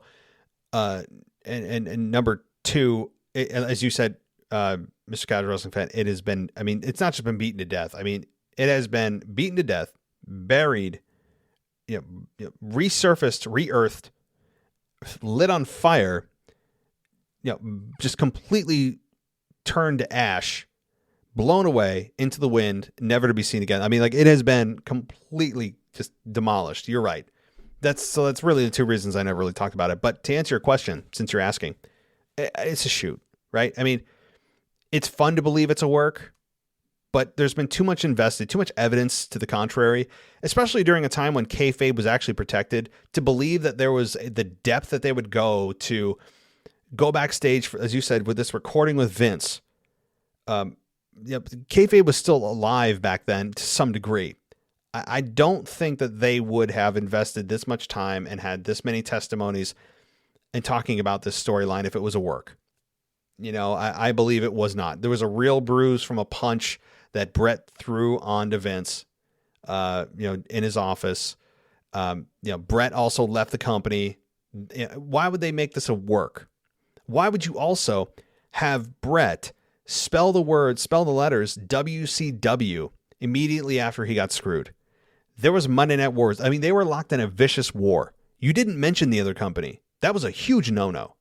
And for Brett to spit perfectly in the face of Vince McMahon, and also to write WCW in the air when he was still on camera, that's a huge no-no. Like, there's too many things pointing to this being real. I will continue to believe it's real as well. Next, did Vince screw Brett? Okay, so we've established it. We both agree it's a shoot. I know Vince took a lot of heat for how he took the belt off Brett, but was he wrong for his actions? I understand that Brett and Vince had a great 14-plus year relationship and that Brett and Shawn hated each other. But don't you still have to do business? To be honest, should any champion be able to tell a promoter, no, I won't drop the belt to a certain wrestler, or no, I won't drop the title in my hometown? Not saying that this doesn't happen, because it does, but should it happen? Or rather, but it shouldn't happen. Every wrestler knows you do the favors before you leave a territory. Now, I'm not defending all of Vince's actions regarding this situation, but just looking at how Vince had to get the title off of Brett. Verdict: Vince did not screw Brett. Vince did what he felt he had to do during the Monday Night Wars to protect the WWF. Famous line here: Brett screwed Brett. What do you think? Yeah, look, I like to disagree with you too, and as you usually bring up opposing opinions here, I have to agree with you here too. While I understand Brett and his argument for all the contributions he's made to the business, and that he wasn't asking to change the ultimate outcome of him dropping the belt, just doing it the next night. However, Vince felt that it should have been that very night, in that arena, in that match. And at the end of the day, Vince is the guy you're working for. Your boss tells you to do something. If you don't do it, insubordination, you get written up or fired. I understand that as you build a relationship with somebody, in this case, a 14-year plus relationship, maybe certain favors and things happen that wouldn't normally happen with somebody newer. And things slide that other, maybe not would happen with everybody. But at the end of the day, you do what the promoter is telling you to do. Unless it's something that's super dangerous, right, that your life could be on the line for, you do it. And, I absolutely understand Brett's argument. I get it. But it should not have happened the way that it did, unfortunately. But yeah, I'm with you. I'm with you, brother. Brett screwed Brett on this one. And let's move on. Okay, last point here. What could have been? Could you imagine Brett versus Shawn, Survivor Series, WWF Championship. The story these two great wrestlers could have told would have been epic. The hometown hero versus the showstopper. To have Bret Hart actually tap to the sharpshooter, his own finish to end his world championship reign and his WWF career. I think this could have been the story instead of the Montreal Screwjob. The crowd would have been upset and heartbroken. Could you imagine Bret in the middle of the ring, being consoled by the Hart Foundation, tears in his eyes, as the Montreal crowd cries with him? That should be the story, and that's how I would have booked the match if I were Vince. How would you have had Bret drop the belt? Would you allow him to vacate the championship on Raw? Hope everyone has a Merry Christmas, the one and only Mr. Casual Wrestling Fan. Well, first of all, yes, Merry Christmas to you and the missus as well. Really looking forward to next week with you and the missus.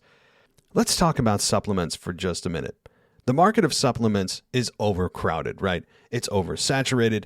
There's too many to choose from. You just don't know which one you want. You don't know which one's effective, what has potential harmful side effects. Well, I have one that I can tell you with confidence is not only not going to give you any of those negative side effects, but also will provide you with the energy that's sustainable. It doesn't have those crashes. And the product I'm talking about is called Energy Boost. It's from a company called Vitali Boost, and they sell a bunch of other great products. But you can check out the website at vitaliboost.com. That's VITALI boost.com. So what makes Energy Boost so great? Well, it's made from natural, clinically researched ingredients that include caffeine, B vitamins, and other energy-stimulating nutrients. And it's perfect whether you're working out, gaming, studying, or during those intimate times with your partner. Not only does Energy Boost give you sustained, powerful energy, it's also specifically formulated to avoid those negative effects that I was talking about that some people experience with just consuming caffeine alone. I'm a massive coffee drinker. I can tell you the crash is no fun, right? We all know that. Those of us that are Starbucks aficionados or wherever you may get your coffee, we all know what that does. This is not going to give you that crash.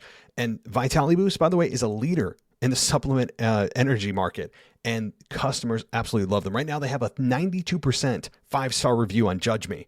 It's a third-party review platform that only accepts reviews from verified purchases, so you know they're not just creating these manufactured reviews. These are real people reviewing the product, honestly, and 92% is an amazing 5-star rating review. So check out Energy Boost today, risk-free. You can go to vitaliboost.com. Again, that's VITALI boost.com. You use our promo code WWE for a discount. But if you're interested in learning a little bit more about the science behind Energy Boost, visit my Vitali Boost's health guide at vitaliboost.com.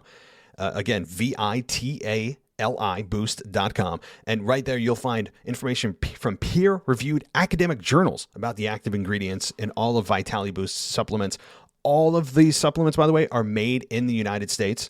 That's cool.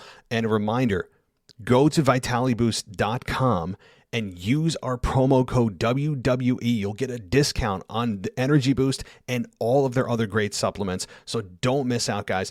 Go check out Energy Boost. And again, it's vitaliboost.com, VITALI boost.com.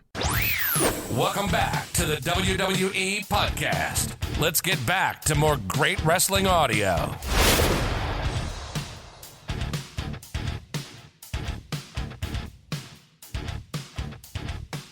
So, final point here. I don't know if I would have done it that way. See, I can finally debate with you a little bit on this. Of course, debating to nobody because you're not here. It makes it so easy to debate, right? But that's not bad. The problem with that I have is this. You say that the crowd would have cried with him. I doubt that. I think the crowd would have turned on this very quickly. The Montreal crowd is extremely sympathetic towards Bret Hart. He's one of their own. They would have crapped all over that finish. If the Montreal Screwjob didn't happen and we had Bret Hart tap out to his own finish in his own hometown, I think they would have crapped all over it and booed the hell out of it. I think that would have happened, given the two, especially the two opponents in the ring, right? Like people knew, even back then when the internet wasn't so big, that they really didn't like each other. You believed it because they really didn't, and it came across in ring, and they had a great program together, and they had great chemistry as well. So given the intense rivalry they had, the story rivalry they had, everything that went into it, I think the crowd would have completely rejected it. and really been honestly pissed off. That would have been the outcome of that. I believe the outcome if this would have been implemented. What I would have done? No, I wouldn't have allowed him to vacate it on Raw. If I were Vince, on the promoter, you do what I say. Because at the end of the day, you're leaving. I'm in charge of this promotion. I believe this is the best direction for the company, and Sean's going to still be here and continue to carry the company while you're gone. So what I would have had Sean. I mean, this sounds super boring. I would have had Sean hit him a super kick and call it 1, 2, 3. I mean, I know that sounds ridiculous. I would not have put him in a sharpshooter. If you put him in a sharpshooter, fine, but I wouldn't have had Bret Hart tap out to it. But to me, it would have been very straightforward, and then have Shawn Michaels crap all over the crowd, disrespect him, maybe get on the mic afterwards and run down everything about Bret Hart and the Canadian, culture, whatever he does. And the crowd would have absolutely destroyed Shawn Michaels. And then, though, what I would have had them do after Shawn's champion, he doesn't see Bret Hart for a few minutes. Bret Hart recovers on the outside, and he ends up putting Shawn in a sharpshooter, leaving the crowd happy. Shawn's tapping out, but it's too late. The match is over. And then you have Bret Hart hold up the championship, look at the championship, stand on the top rope with it one more time and hold it up while the crowd cheers for him. And he gets that moment with his hometown crowd, even though the belt's already been transferred. That's how I would have done it. Sweet chin music. You want it to be credible with the guy that's still going to be here. You don't want to have a cheap win. And you don't insult the person leaving by having him tap out to his own finish. I know it's the favors need to be done by the person leaving. That's old school territory logic, and I still agree with it. But you also get to have Bret have that moment with the fans and get a little bit of revenge on Bret, on Shawn, leaving them feeling good by having that visual of Shawn tapping, but realizing it's too late. But he still gets a little bit of payback. Holds up the belt, has a moment with the crowd, and then lays the belt in the ring and leaves. That's how I would have done it. So how about that? All right. Thank you so much, Casual Wrestling fan. Looking forward to next week. Whew. That said, let's jump into the voicemails. I don't know why I said it like that. My voice is just tired of talking. I think that's really what it is. And I'm also getting a little bit tired. So let's jump into the voicemails, of course, starting with none other than Mr. DJ Kuzmo. Hello, WWE Podcast World. This is none other than DJ Kuzmo back at it again on your Mailbag show. I'm recording to you live once again on a Tuesday evening, and it is the Tuesday before Christmas. I hope everybody is doing well and getting their last couple of days of shopping for your loved ones and your friends. But we are finally getting closer and closer after each week has gone by. We are finally getting close to seeing Veer Mahaan debut on Monday Night Raw. And if you have lost count, it is now the 12th week. It is the 12th week that we have seen a Veer Mahaan vignette. Now, we all know that the vignette curse is real, but we don't know exactly when will he show up. The hype is getting so real right now on Twitter for this guy, sarcastically that is, because what will be Veer Mahaan's first program? Who will he face? Will he, most likely, he look like he's being booked as a heel, of course, but who will he face upon his debut? That is for creative to give us and for us to figure out as we go along, most likely till probably next year when we finally get the Veer Mahaan debut. He's coming to Raw, and you better beware of the Veer. Now, as we continue on this mailbag, I want to talk about what's going on Monday Night Raw.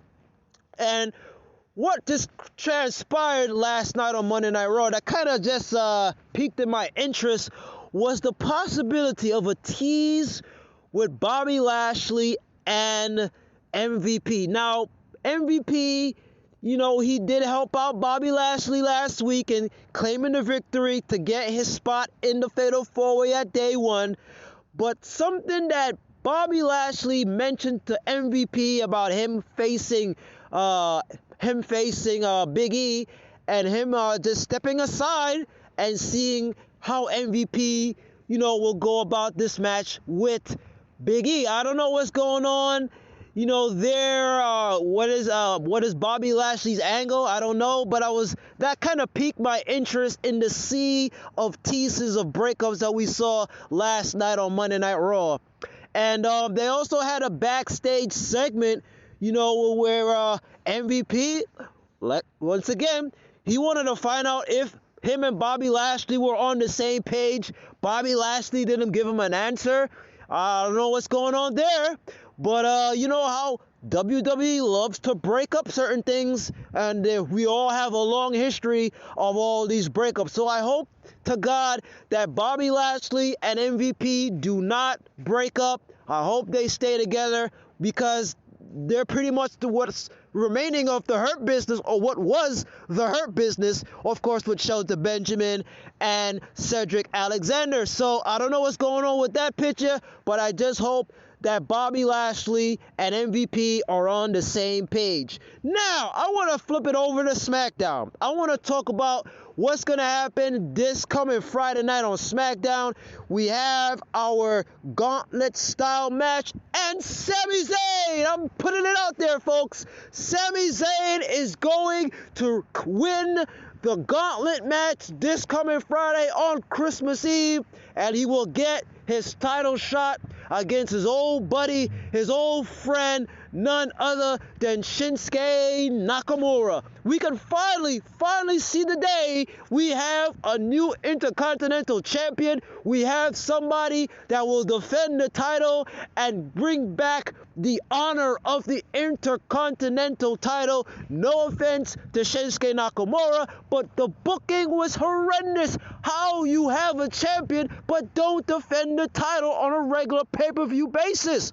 But now that we have Sami Zayn in this gauntlet match this coming Friday on SmackDown, there is hope, folks. There is hope that Sami Zayn will win this match. He will get his one-on-one title match against Shinsuke Nakamura, most likely on New Year's Eve, or maybe they book it to day one, which is the best, because, it's best to have a title match on a pay-per-view, because we all see nowadays that we have all these title matches on free TV. But we could all look back.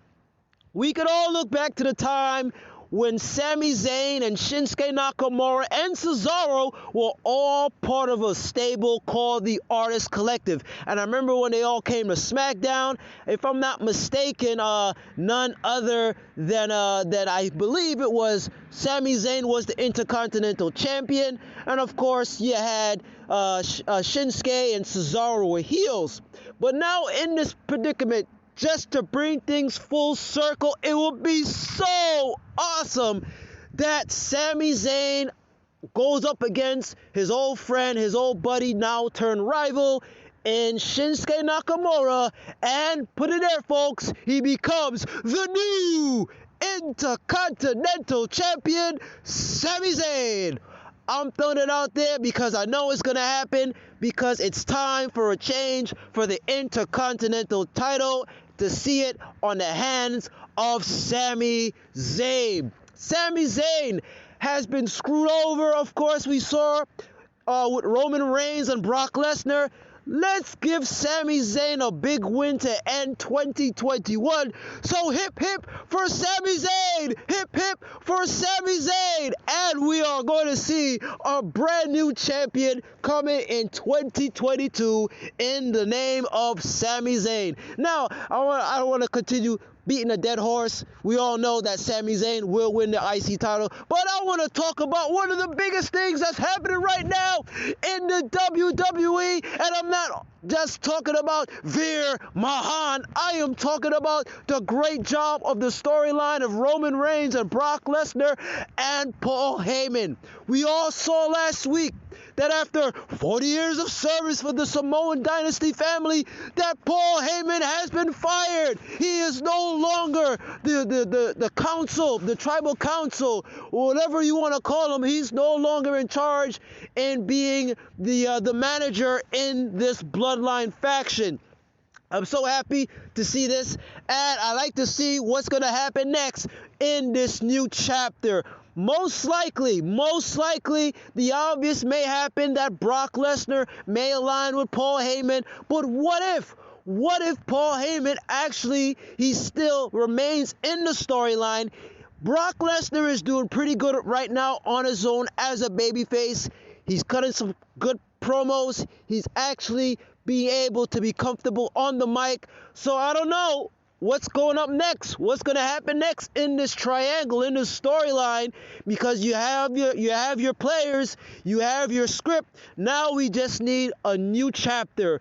What's the next direction? What happens with Roman Reigns? What is the future of the bloodline? And on in this great story, all tying back to the tribal chief, the head of the table, Roman Reigns. So, great job by creative in keeping us on the edge of our seats last week. I hope to see what's going to happen this coming Friday on SmackDown. That's all I got to say for you folks. I hope you have a Merry Christmas or whatever holiday that you're celebrating this week. All the best, and I will talk to you all next time. Hey, DJ. Well, listen, so many points that I could talk about. I mean, you talked about it a little bit in your email, so I won't talk about repeat any of those or things that we've already heard me respond to. But I haven't really talked about the Intercontinental Championship, so that's one I will respond to, because Sami Zayn will win the Battle Royal on Christmas Eve. I hope he does. I am 100% behind Sami Zayn. I know that some people are not. I think that he is an underutilized talent, to a large degree underutilized, and overshadowed because Roman Reigns is doing so well. So he's a couple of tiers below in terms of the pecking order of heels. But Sami Zayn should win that championship after winning the Battle Royal, because, like I said, no disrespect to Shinsuke, but they just haven't done jack, with the Intercontinental Championship.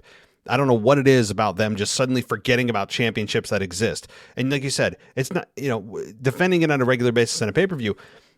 I would say just defending it at least once every month, 2 months. Like, can we get that? And it's been what, since August something that he defended the Intercontinental Championship? 4 months? That's inexcusable. Inexcusable. So, with that being said, yeah, I'm really looking forward to Sami Zayn. And your questions about the Paul Heyman storyline, I gave many of responses to that. And obviously, if you've gotten to this point in the mailbag, you have heard it already, that I think Paul Heyman's going to turn on on Brock Lesnar, ultimately revealing it was all a master plan and keeping Brock Lesnar babyface. That's what I think. If it were me, I would actually have them unite. Like, I would have them embrace and a hug after the match. And Paul Heyman being the mastermind, bringing these two together, and all of a sudden you hear the announcers go, "Oh my God, what did we just see?" Who could possibly stop these two now that they're united? I want to see a Roman Reigns and Brock Lesnar unification. I think it would be otherworldly to see them together and see the destruction that they could cause. I don't know how you could make it work. And you got a farm boy and you got a tribal chief. I don't know how you make it work, but if anybody can, it's Paul Heyman. I don't think that's going to happen, but I'd love to see it. All right, DJ, thank you for all your contributions this week. Looking forward to your post-Christmas analysis of Raw and SmackDown, and let's get to that next voicemail. Hey, it's Kyle from Baltimore. I want to talk about the situation with Becky and Liv Morgan that continues to heat up.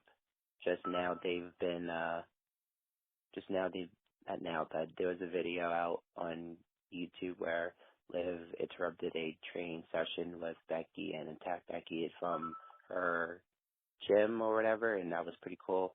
And it still continues to be the better storyline in the women's division involving the women's championship situation and Toni Storm.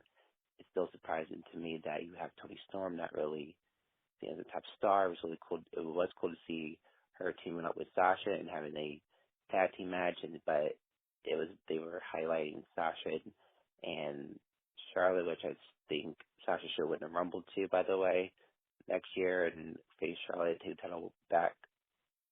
the title back and be champion again, because Charlotte isn't doing anything for me personally, because I'm just not a fan of her anyway. But yeah, Toni Storm is just not been doing anything lately credible with Charlotte, and Liv, even though she is not seen as a top star. She's been booked like one with Becky and booked very well, and I'm enjoying it, even though I know that Becky's going to retain because it's Becky, and Becky is great, and I love Becky. And so, anyway, that's just my whole, I guess that's it. The thing with Toni Storm needs to just hurry to be over with and have her feud with Sasha or something, or do something different, or I don't know. Because her thing with Charlotte is it working, and it started to bore me. And Charlotte's champion just bored me because she's doing nothing to help anyone at all. Because it's all about Charlotte and no one else matters. And Becky is helping Liv in the best way possible because she cares about elevating people, even though she's a heel, and she's just, I think Becky's doing a better job trying to help elevate wrestlers, and Charlotte's just bringing them down. So that's my thoughts about that. My main point is that I hope that Sasha wins the Rumble and take the title away from Charlotte and move on with that. But that's it. Thanks for my call. Bye. Hey, Kyle. So interesting comments about Toni Storm that you made. And I'm with you about Toni Storm in terms of character. They haven't really done jack with her. They just kind of made her look like a deer in the headlights with Sasha Banks. Oh my God, it's my real life here, my hero in real life. Oh my God, she seems so like kind of doe-eyed with Sasha Banks. In the ring, she's totally fine. I mean, more than fine. I mean, I'd say excellent. Toni Storm in the ring's never been the problem. Her personality is a little weak. The way that they've built her as just kind of this fangirl coming in and kind of make it with the cool girls is not endearing. And I understand your frustration with Charlotte, how she doesn't do anything for you. They've kind of cooled off on the Charlotte train lately, too. I don't know what it is about that. They just kind of backed off on that in terms of giving her less mic time than normal. But I hear you about Sasha winning the Rumble. I think she's a candidate. I think Liv Morgan's a candidate. But at the end of the day, what's the bigger matchup? Liv Morgan versus Charlotte or Sasha Banks versus Charlotte? And I think you have your answer there to face Charlotte at WrestleMania. So, of course, we've got many more weeks to speculate. Rumble's in about 4 weeks or so. So we'll have much more to talk about. But thank you, Kyle. And let's continue with our voicemails. Hey, Matt. Brad in New York. Couple things. Number one, the Xavier Woods thing, you're 100% right. It's really insufferable, especially adding on the British accent. I mean, the idea that this guy all of a sudden, now that he's the king, talks with a British accent is just insufferable. And then seeing Boogs have to kiss his ring or whatever it was made me sick. I mean, Boogs is way above that. That was really awful. Another thing is the whole Drew McIntyre sword thing. I get it, it's his thing with the sword, and I think he's one of the best, one of the most professional guys out there. He brings a lot to the table, a lot of excitement. But why is he swinging that sword at anyone? Like, as if he's a mass murderer who's going to literally kill people. Like, I understand, maybe swinging a chair at someone or something like that, but the idea that you're going to try to hit someone with that sword, it would literally decapitate them or kill them. I just think it's so almost just out of character and stupid, and such a stupid way of promoting sort of the idea with the sword. I don't know, just really kind of bothers me a little bit. Liv Morgan, I think that she's ready. I actually think that as a big Becky Lynch fan, I think it's time for Liv to win it. She's really good on the mic, and very just has gotten to be a very dynamic character, in my opinion. Very real, very down to earth. It almost seems like, she's not even playing a character. Like, she's just being herself, and it's really good, in my opinion. So there's that, and I think she's ready to win it. I'd like to see them give it to her, and maybe Becky wins it back at WrestleMania or something like that. Who knows? On the Roman Reigns, Paul Heyman segment, I thought that was one of the best segments I've ever seen. 10 out of 10, 12 out of 10, whatever you want to call it. That was about as entertaining, as shocking, as amazing as, that's really pro wrestling at its best to me. That sort of drama and that sort of intrigue coming from that situation. But I find it hard to believe that Paul Heyman is now just going to be with Brock Lesnar and that's going to be the thing going forward. Because think of all the merchandise that they've put together with Paul Heyman's face on it for the Bloodline, all the T-shirts they've sold, everything. Like, there's absolutely no way that they're letting that up after really just a few months. I mean, how long has Roman been even using that head of the table entrance song and the whole Bloodline? Hey, it's Brad in New York. I got cut off for the time limit, but like I was saying, you know, that whole thing with Paul Heyman, the T-shirts with his face on it, I don't think they're just going to abandon that so quickly. What I think will probably happen is something like Paul comes out with Brock at day one, he's his new advocate, and the whole thing was a setup, and, you know, he ends up helping Roman at the end to win in a very shady situation, and maybe that gives them the ability to say, look, it wasn't fair, we need to redo this at WrestleMania or Royal Rumble or whatever it is. But that's what I think is going to happen. I just cannot see them abandoning that whole Bloodline thing. I mean, I just bought my kids the Bloodline T-shirt with Paul Heyman and all their faces on it 2 weeks ago. They only started really with the head of the table thing in what, April, May? I don't even know. Maybe I'm wrong. Maybe it was earlier than that, but I just can't see them abandoning it that quickly, especially how successful it's been. So I think Paul will go back to Roman's side at some point, and even you saw the love that Paul Heyman, when Roman was hugging him, it almost sets it up like that, where Paul was saying to him, I love you, my tribal chief. Thank you, my tribal chief, when he was hugging him right before Roman fired him. So I think they're setting that up. Yeah, that's about it, man. I think Sami Zayn also incredible on the microphone. He's like an A+ actor. He's so funny.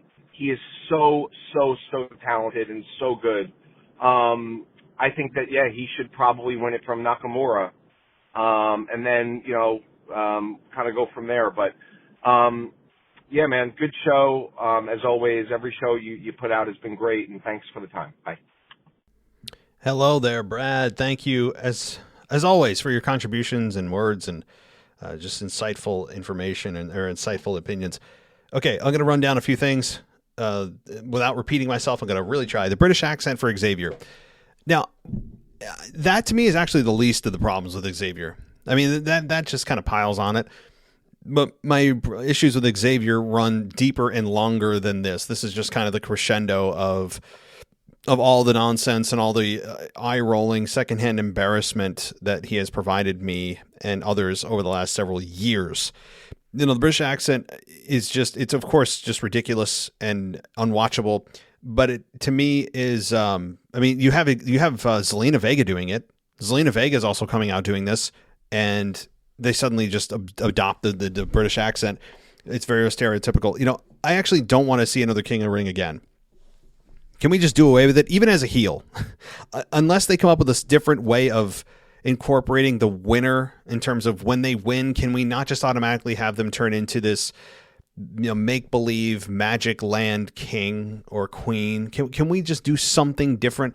You know, it's really awful the way that they have incorporated this. I don't mind a King of the Ring or Queen of the Ring, but it used to be taken seriously. Like when Triple H or Stone Cold Steve Austin won the King of the Ring, did they parade around like this? Did they parade around like they are suddenly the king and queen of England? I mean, it's just so bad. It's so bad. I mean, again, the British accent is just cherry on the whole awful cake that Xavier has created over the last several years. Drew swinging the sword. Why is he swinging it? It's for the visual. We all know, you know, that he's never going to be able to hit somebody with it, ever. I mean, it's just never going to happen because of the actual damage and mortal wound he would inflict on whoever he hit with. So I don't, you know, it's just, again, nobody has really used a sword before. That's different. He has a story behind the sword. There's some meaning behind it. It's his mother, named after his mother who passed away. So there's meaning behind it there, and it adds a little bit of depth other than just a prop. But you know, I know he's never going to use it as a weapon. It's never, ever going to happen. So there is that part of it. That's the downside of like, oh, this is kind of ridiculous. He's never going to hit somebody with it. I get that. Liv Morgan, is she ready? Yeah, I think she is too. And you mentioned she's excellent on the mic. Again, I talked about, I don't know, probably an hour ago, that she is, but to a point where like the material's not great. I don't think the material over the last 2 weeks have been great. It's been okay, but she is saving a lot of the material that's not good for, or that she's provided so far, like her cadence. And I talked about her voice and all that. So, the Paul Heyman thing, the final point here, Paul Heyman, making or being on the merchandise and all that. Yeah, I agree. You know, that's a reason to potentially not change what they have going right now. And considering that Roman Reigns is the top selling individual on WWE right now in WWE shop, you would think they don't want to touch it, because if Paul Heyman's on the shirt and he's no longer part of the bloodline, some people may go, oh, well, it's changed. I know Paul is a manager, but still, right? So perhaps, and I think I've convinced myself now over the last hour and a half, this is now going to be a Paul Heyman turn on Brock, reuniting with Roman. It's going to be all a big ruse, and Brock Lesnar's going to lose his mind and probably lift up the stadium on his back and give the stadium an F5. Like, he's going to lose it. And that's how I think that's going to happen. And like you said, why are they going to mess with the good thing? They have an epic storyline going with Roman Reigns right now, and Paul Heyman has been the straw that stirred the drink on this. And I think that you're right. And I think that this is all going to be a play on Brock. But Brock's going to remain babyface. So, Brad, thank you so much. I appreciate your contributions and calling in twice. So let's continue on. A couple more voicemails, and we're going to close this out. My God, it's almost 2 hours now. So let's continue on and close this out here before I have to do dad duties. I can't believe I've gone this long. I have not cut out yet, so I've just jinxed myself. Okay, here we go. Hey, everyone. This is Memphis Mark calling from the metropolis of Memphis. Just overall this past week, gonna give a couple quick grades. C for the C minus actually for Liv going to Iowa. They could have done so much more with that. I like the idea, I like the premise, but it could have been really, really much better. The 24/7. Really, what are they trying to create? A fairy tale ending for this, or really? And also, Kevin Owens should never, ever, by any means, try to emulate Big E's dance. That was atrocious. My dogs got a little upset about it, and I think it even scared a fox. All right, great shows this week. I got to hear Michael Ritter, his show. It was great. Shout outs to him, and always Michael Gross. And Matt, I've been watching a little AEW, and it seems that the finished overall, look at the ending of each show, and you go back and you realistically grade the performances, and you look at what went right, what went wrong, storylines, the whole ball of wax. They're really starting to catch up on their shows. It's getting closer and closer. All right, guys. Always remember to spay and neuter your animals. Last week I said your kids. I apologize. Merry Christmas, Happy Holidays, and goodbye from Mullet Manor in Memphis, Tennessee. Hey, Mark, you made me laugh again. When you mentioned spaying, neutering your kids, I forgot you did that. That's just hilarious. I mean, like, I knew what you meant last week, and now it's even funnier remembering that. I mean, imagine somebody's message being, like, don't forget to spay and neuter your children, right? What the hell? That's just great. Obviously, spay and neuter your kids, the Bob Barker message. Okay, Memphis Mark. First of all, you have to come on the show soon, and you will be, I promise you will be my very first co-host when I return to co-hosting, when things settle down here at the WWE podcast headquarters. So, okay, Liv Morgan, you gave them a C. You gave that segment a C minus. I agree. Yeah, there were so many conceptual, logical things wrong with the segment with Liv, especially like you said when she went to Becky Lynch's private training facility. A lot of it didn't make sense, and the acting at times was spotty. Kevin Owens never having to do, or should never emulate Big E's dance. Okay, Big E shouldn't emulate Big E's dance. Nobody should emulate Big E's dance. Should not be a thing at all. So not only Kevin Owens, all human beings on earth should not emulate Big E's dance, especially Big E. So there's that. And thank you, Memphis Mark, for your contributions. And also congratulations. Hope you are enjoying married life. And that 24/7 title belt is in the mail. So keep an eye out for it. I know you're anxiously waiting. You're anxiously waiting. That FedEx and UPS drivers circling around your neighborhood. Maybe one of them one day will stop and they will deliver to you the most prized possession you could possibly own, that 24/7 championship. Alrighty. Well, just look out for R-Truth. Just keep an eye out. Keep your eyes in the back of your head. All right. Let's continue on with the next voicemail. Hey, man, this is Justin from Maryland. I just wanted to give my thoughts on a couple of things that happened. So first, I definitely enjoyed the final segment of SmackDown. I had a feeling that Roman was eventually going to get rid of Paul Heyman. I would have rather saw a spear than a Superman punch. I felt like that was just, I don't know, man. But wondering if this is kind of swerve, maybe it's just to, eventually screw Brock in the end. I'm not sure. But, yeah, I thought that was okay. I definitely enjoy Seth Rollins and Kevin Owens working together. They definitely have a lot of chemistry, great chemistry together. It would be interesting. I don't think this will happen, but Kevin Owens is he hasn't won the tag titles, and he's that shot and Grand Slam champion, so there would be a good tag duo to go for a while. But yeah, I definitely enjoyed that.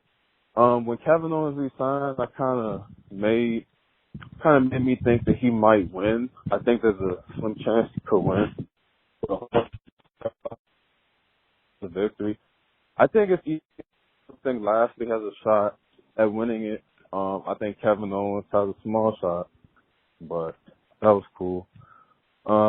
You didn't answer one of my questions last week about Roman Reigns' next opponent after Brock.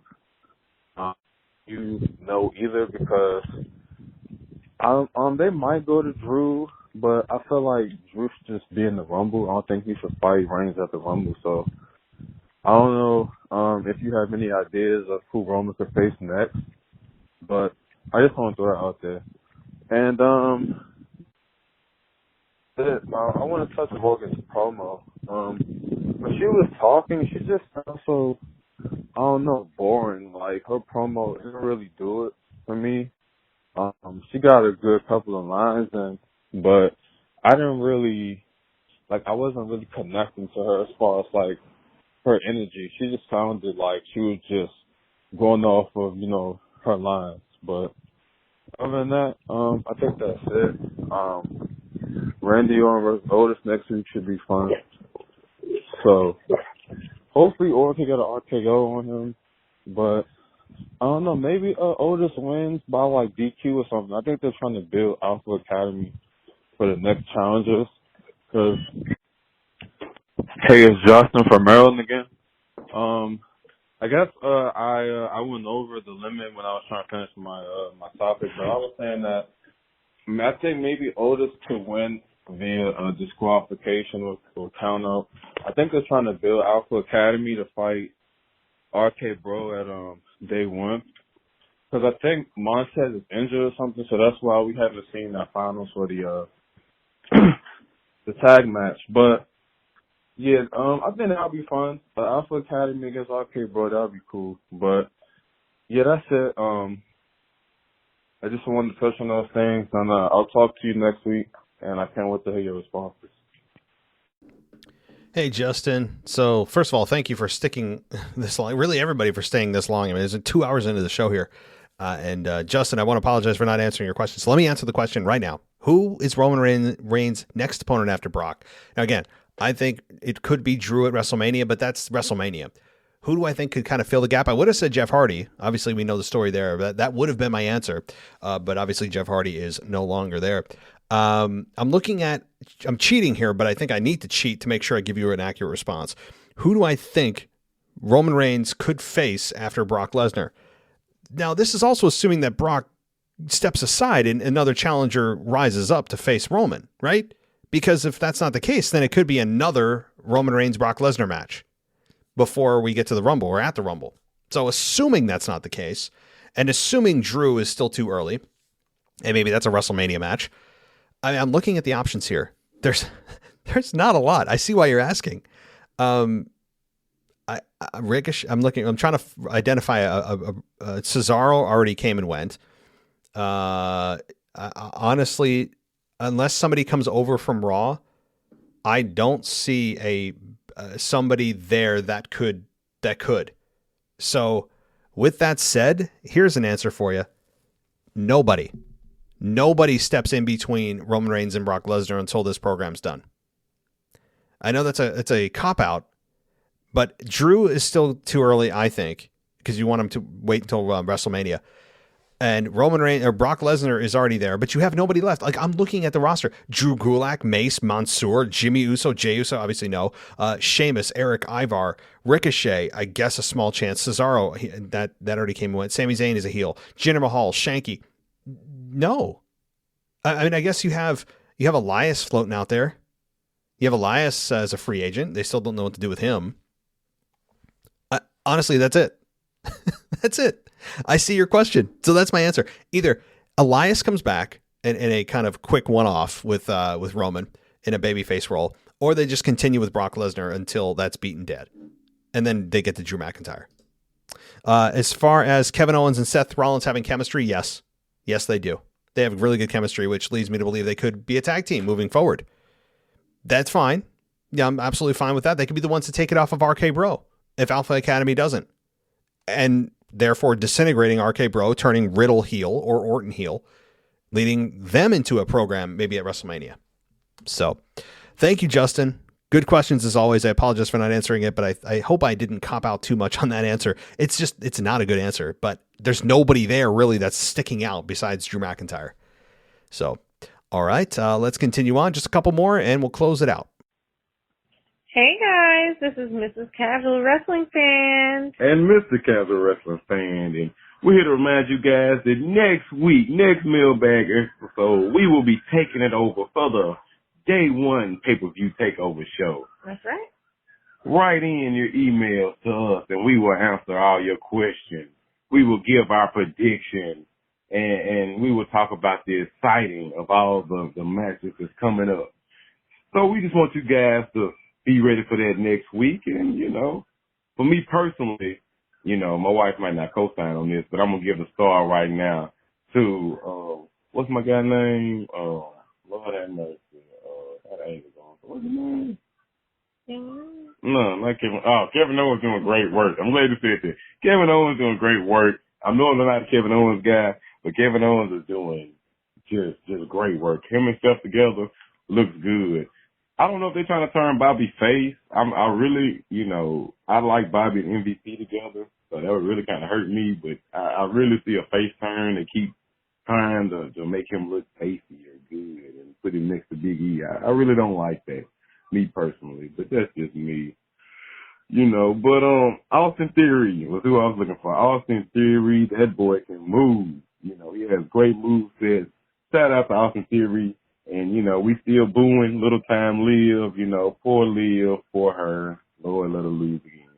But that's all we got this week. Hope everybody has a great Christmas. And happy holiday and New Year. And we'll talk to you guys next week. Now that's a good promo for next week's show. If that doesn't get you excited about next week's show, I don't know what will. I am looking forward to it as well and can't wait. So, yeah, look. Austin Theory can move. He's a good athlete, and we're going to see whether Vince McMahon's 4-week experiment with Austin Theory stealing an egg and then sitting in his office getting slapped and talking about being unpredictable is going to be worth it. Listening to a bumbling, fumbling old man mumble and jumble underneath his breath and talk about erasing him with a pencil. If all of this is going to have some kind of payoff, I don't know. In ring, Austin Theory is really good. There's no question, and he has a presence, and he's a kind of a pretty boy. So we'll see. We'll see. Kevin Owens doing great work, no question. Kevin Owens very rarely does bad work. I know that you're not a fan of him, but he very rarely does bad work. Kevin Owens is an absolute professional. a very polished performer, is confident in who he is, has quick wit on the mic, doesn't feel scripted, and he's really good in the ring. So no issues with Kevin Owens either. And yeah, Bobby Lashley turning babyface. People have been alluding to that over the last couple of hours here, and I think it's possible. It seems as if they're trending that way. It seems they're trending that way to build another babyface, or at least make it not look like Big E versus 3 heels at the New Day pay-per-view. So, all right, Mr. Casual Wrestling Fan. Well, thank you so much. And Mrs. Casual Wrestling Fan as well. Looking forward to both of you and hearing you answer all the emails next week. So, all right. Final voicemail for the evening. I have no idea who this is. They actually called in about 10 minutes ago. They just squeaked in. So whoever this is, I don't know, has just made it into the voicemail. And so let's hear who that is. Hey, Matt, it's Kyle from New York again. If it sounds like I'm talking quiet, everyone in my family is sleeping right now in my house. So I'm trying to kind of half whisper, half talk. So if it sounds a little weird, that's why. Also, if you hear me doing weird noise a lot, I have a retainer in right now. I just went to the dentist and got a retainer this week. So if I sound funny, that's why. It sucks, by the way. So I'm not gonna ask any much questions because I'm gonna try to save most of my questions for next week's mailbag. With casual wrestling fans. Yeah. I'm gonna save the questions for next week with the two of them. So the one I'm gonna ask this time is Kevin Owens and Seth Rollins as a heel tag team. I want to see it now. After this week on Raw this week, I want to see them as a tag team now. Because that was a lot. Seeing them work together, I don't know, something about it. There's something there. There is something there on a team between those two. Also, I've heard rumors that Bobby Lashley's turning babyface. I don't know if I want to see it. Maybe. He's a great heel, but if he becomes a babyface again, I want him to go back to the Three Sisters Bobby Lashley, like you said in your Raw review. I want him to stay as the Bobby Lashley currently is, just as a good guy. That I would like, if they do it. Look, anything but keeping Big E champion, I'm fine as I'm doing. So, yeah. Also, next week on the Mailbag with Casual Wrestling Fan, I have a little theory about the Roman Reigns, Paul Heyman, Brock Lesnar love triangle, but I'm gonna leave you with a cliffhanger. I'll say my theory on that for next week. You guys are gonna wait till next week. I'm gonna give a little cliffhanger. You'll find out about that next week. So hope everyone has a Merry Christmas. Everyone on the podcast, you, Matt, all the co-hosts, all listeners. Hope you all have a Merry Christmas, and I'll talk to you with my little theory next week on the Mailbag. Well, Kyle, hope all is well with you. Don't wake up your family.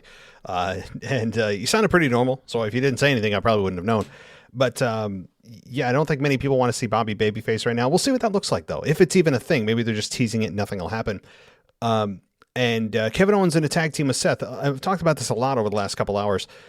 We got to remember that if this is going to happen, you may be sacrificing the trade-off, maybe I should say, is that Big E remains champion. Because if they're in a true tag team and they're going to go after the tag team titles, you don't want them in dual title programs. Most of the time, that's not the case. So you could be sacrificing that, where Big E remains champion because they feel that KO and Seth in a tag team is more important than taking the belt off of Big E right now. So if that's the trade-off you're willing to make, it's not mine. And I understand the chemistry. They do have good chemistry, no question. I could see them as tag team champions. They'd be excellent opponents for RK Bro.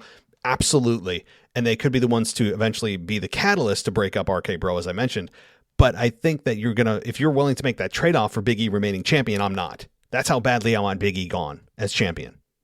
But so we'll have to see. But I'm more and more convinced over the last couple hours that this is going to be a Big E retention at day one. But thank you for the cliffhanger. I have my predictions coming next week as well. Big week next week with the day one pay-per-view next Sunday night. Unbelievably, it's only a week and a half away now. It seemed like it was forever, and now it's a week and a half, and we're into 2022, and also a WWE pay-per-view that night on Saturday night, which is kind of cool. So thank you to you, Kyle. Thank you to Mr. and Mrs. Casual Wrestling Fan in advance. Everybody, DJ, Memphis Mark, everybody that contributes on a weekly basis, Brad, everybody, thank you so much. And don't forget to go ad-free. If you don't want to hear those ads that are throughout the show, you can get rid of them by going to Apple Podcasts and subscribing for 99 cents for the month, or $9.99 for the entire year. This sale is not going to last forever. As well as, or you can do both, going to Patreon, and you get $1. It's the same price. $1 a month gets you access to all of our shows ad-free, as well as a shout out and a Discord server access and other great features as you go up in tier. So everybody, thank you so much. This has been an extraordinarily long mailbag. I appreciate if you've stuck this long, that you've listened this long. It's much appreciated. Hopefully your work day, if you're listening to this, is going well, and enjoy your holiday, enjoy your Christmas, or if you're not celebrating Christmas, just enjoy your week. And I will be back Sunday night. I think Sunday night. The holidays screw me up. Sunday night will still be my weekend review. So the way Christmas falls, I'll still be good. So everybody, thank you so much. As always, I'll talk to you next time. Thanks for listening to the WWE Podcast. Don't forget to subscribe on your favorite podcast app so you don't miss a show, or head to WWEpodcast.com. And for all of these shows ad-free, head over to patreon.com/WWE Podcast. Until then, we'll see you next time.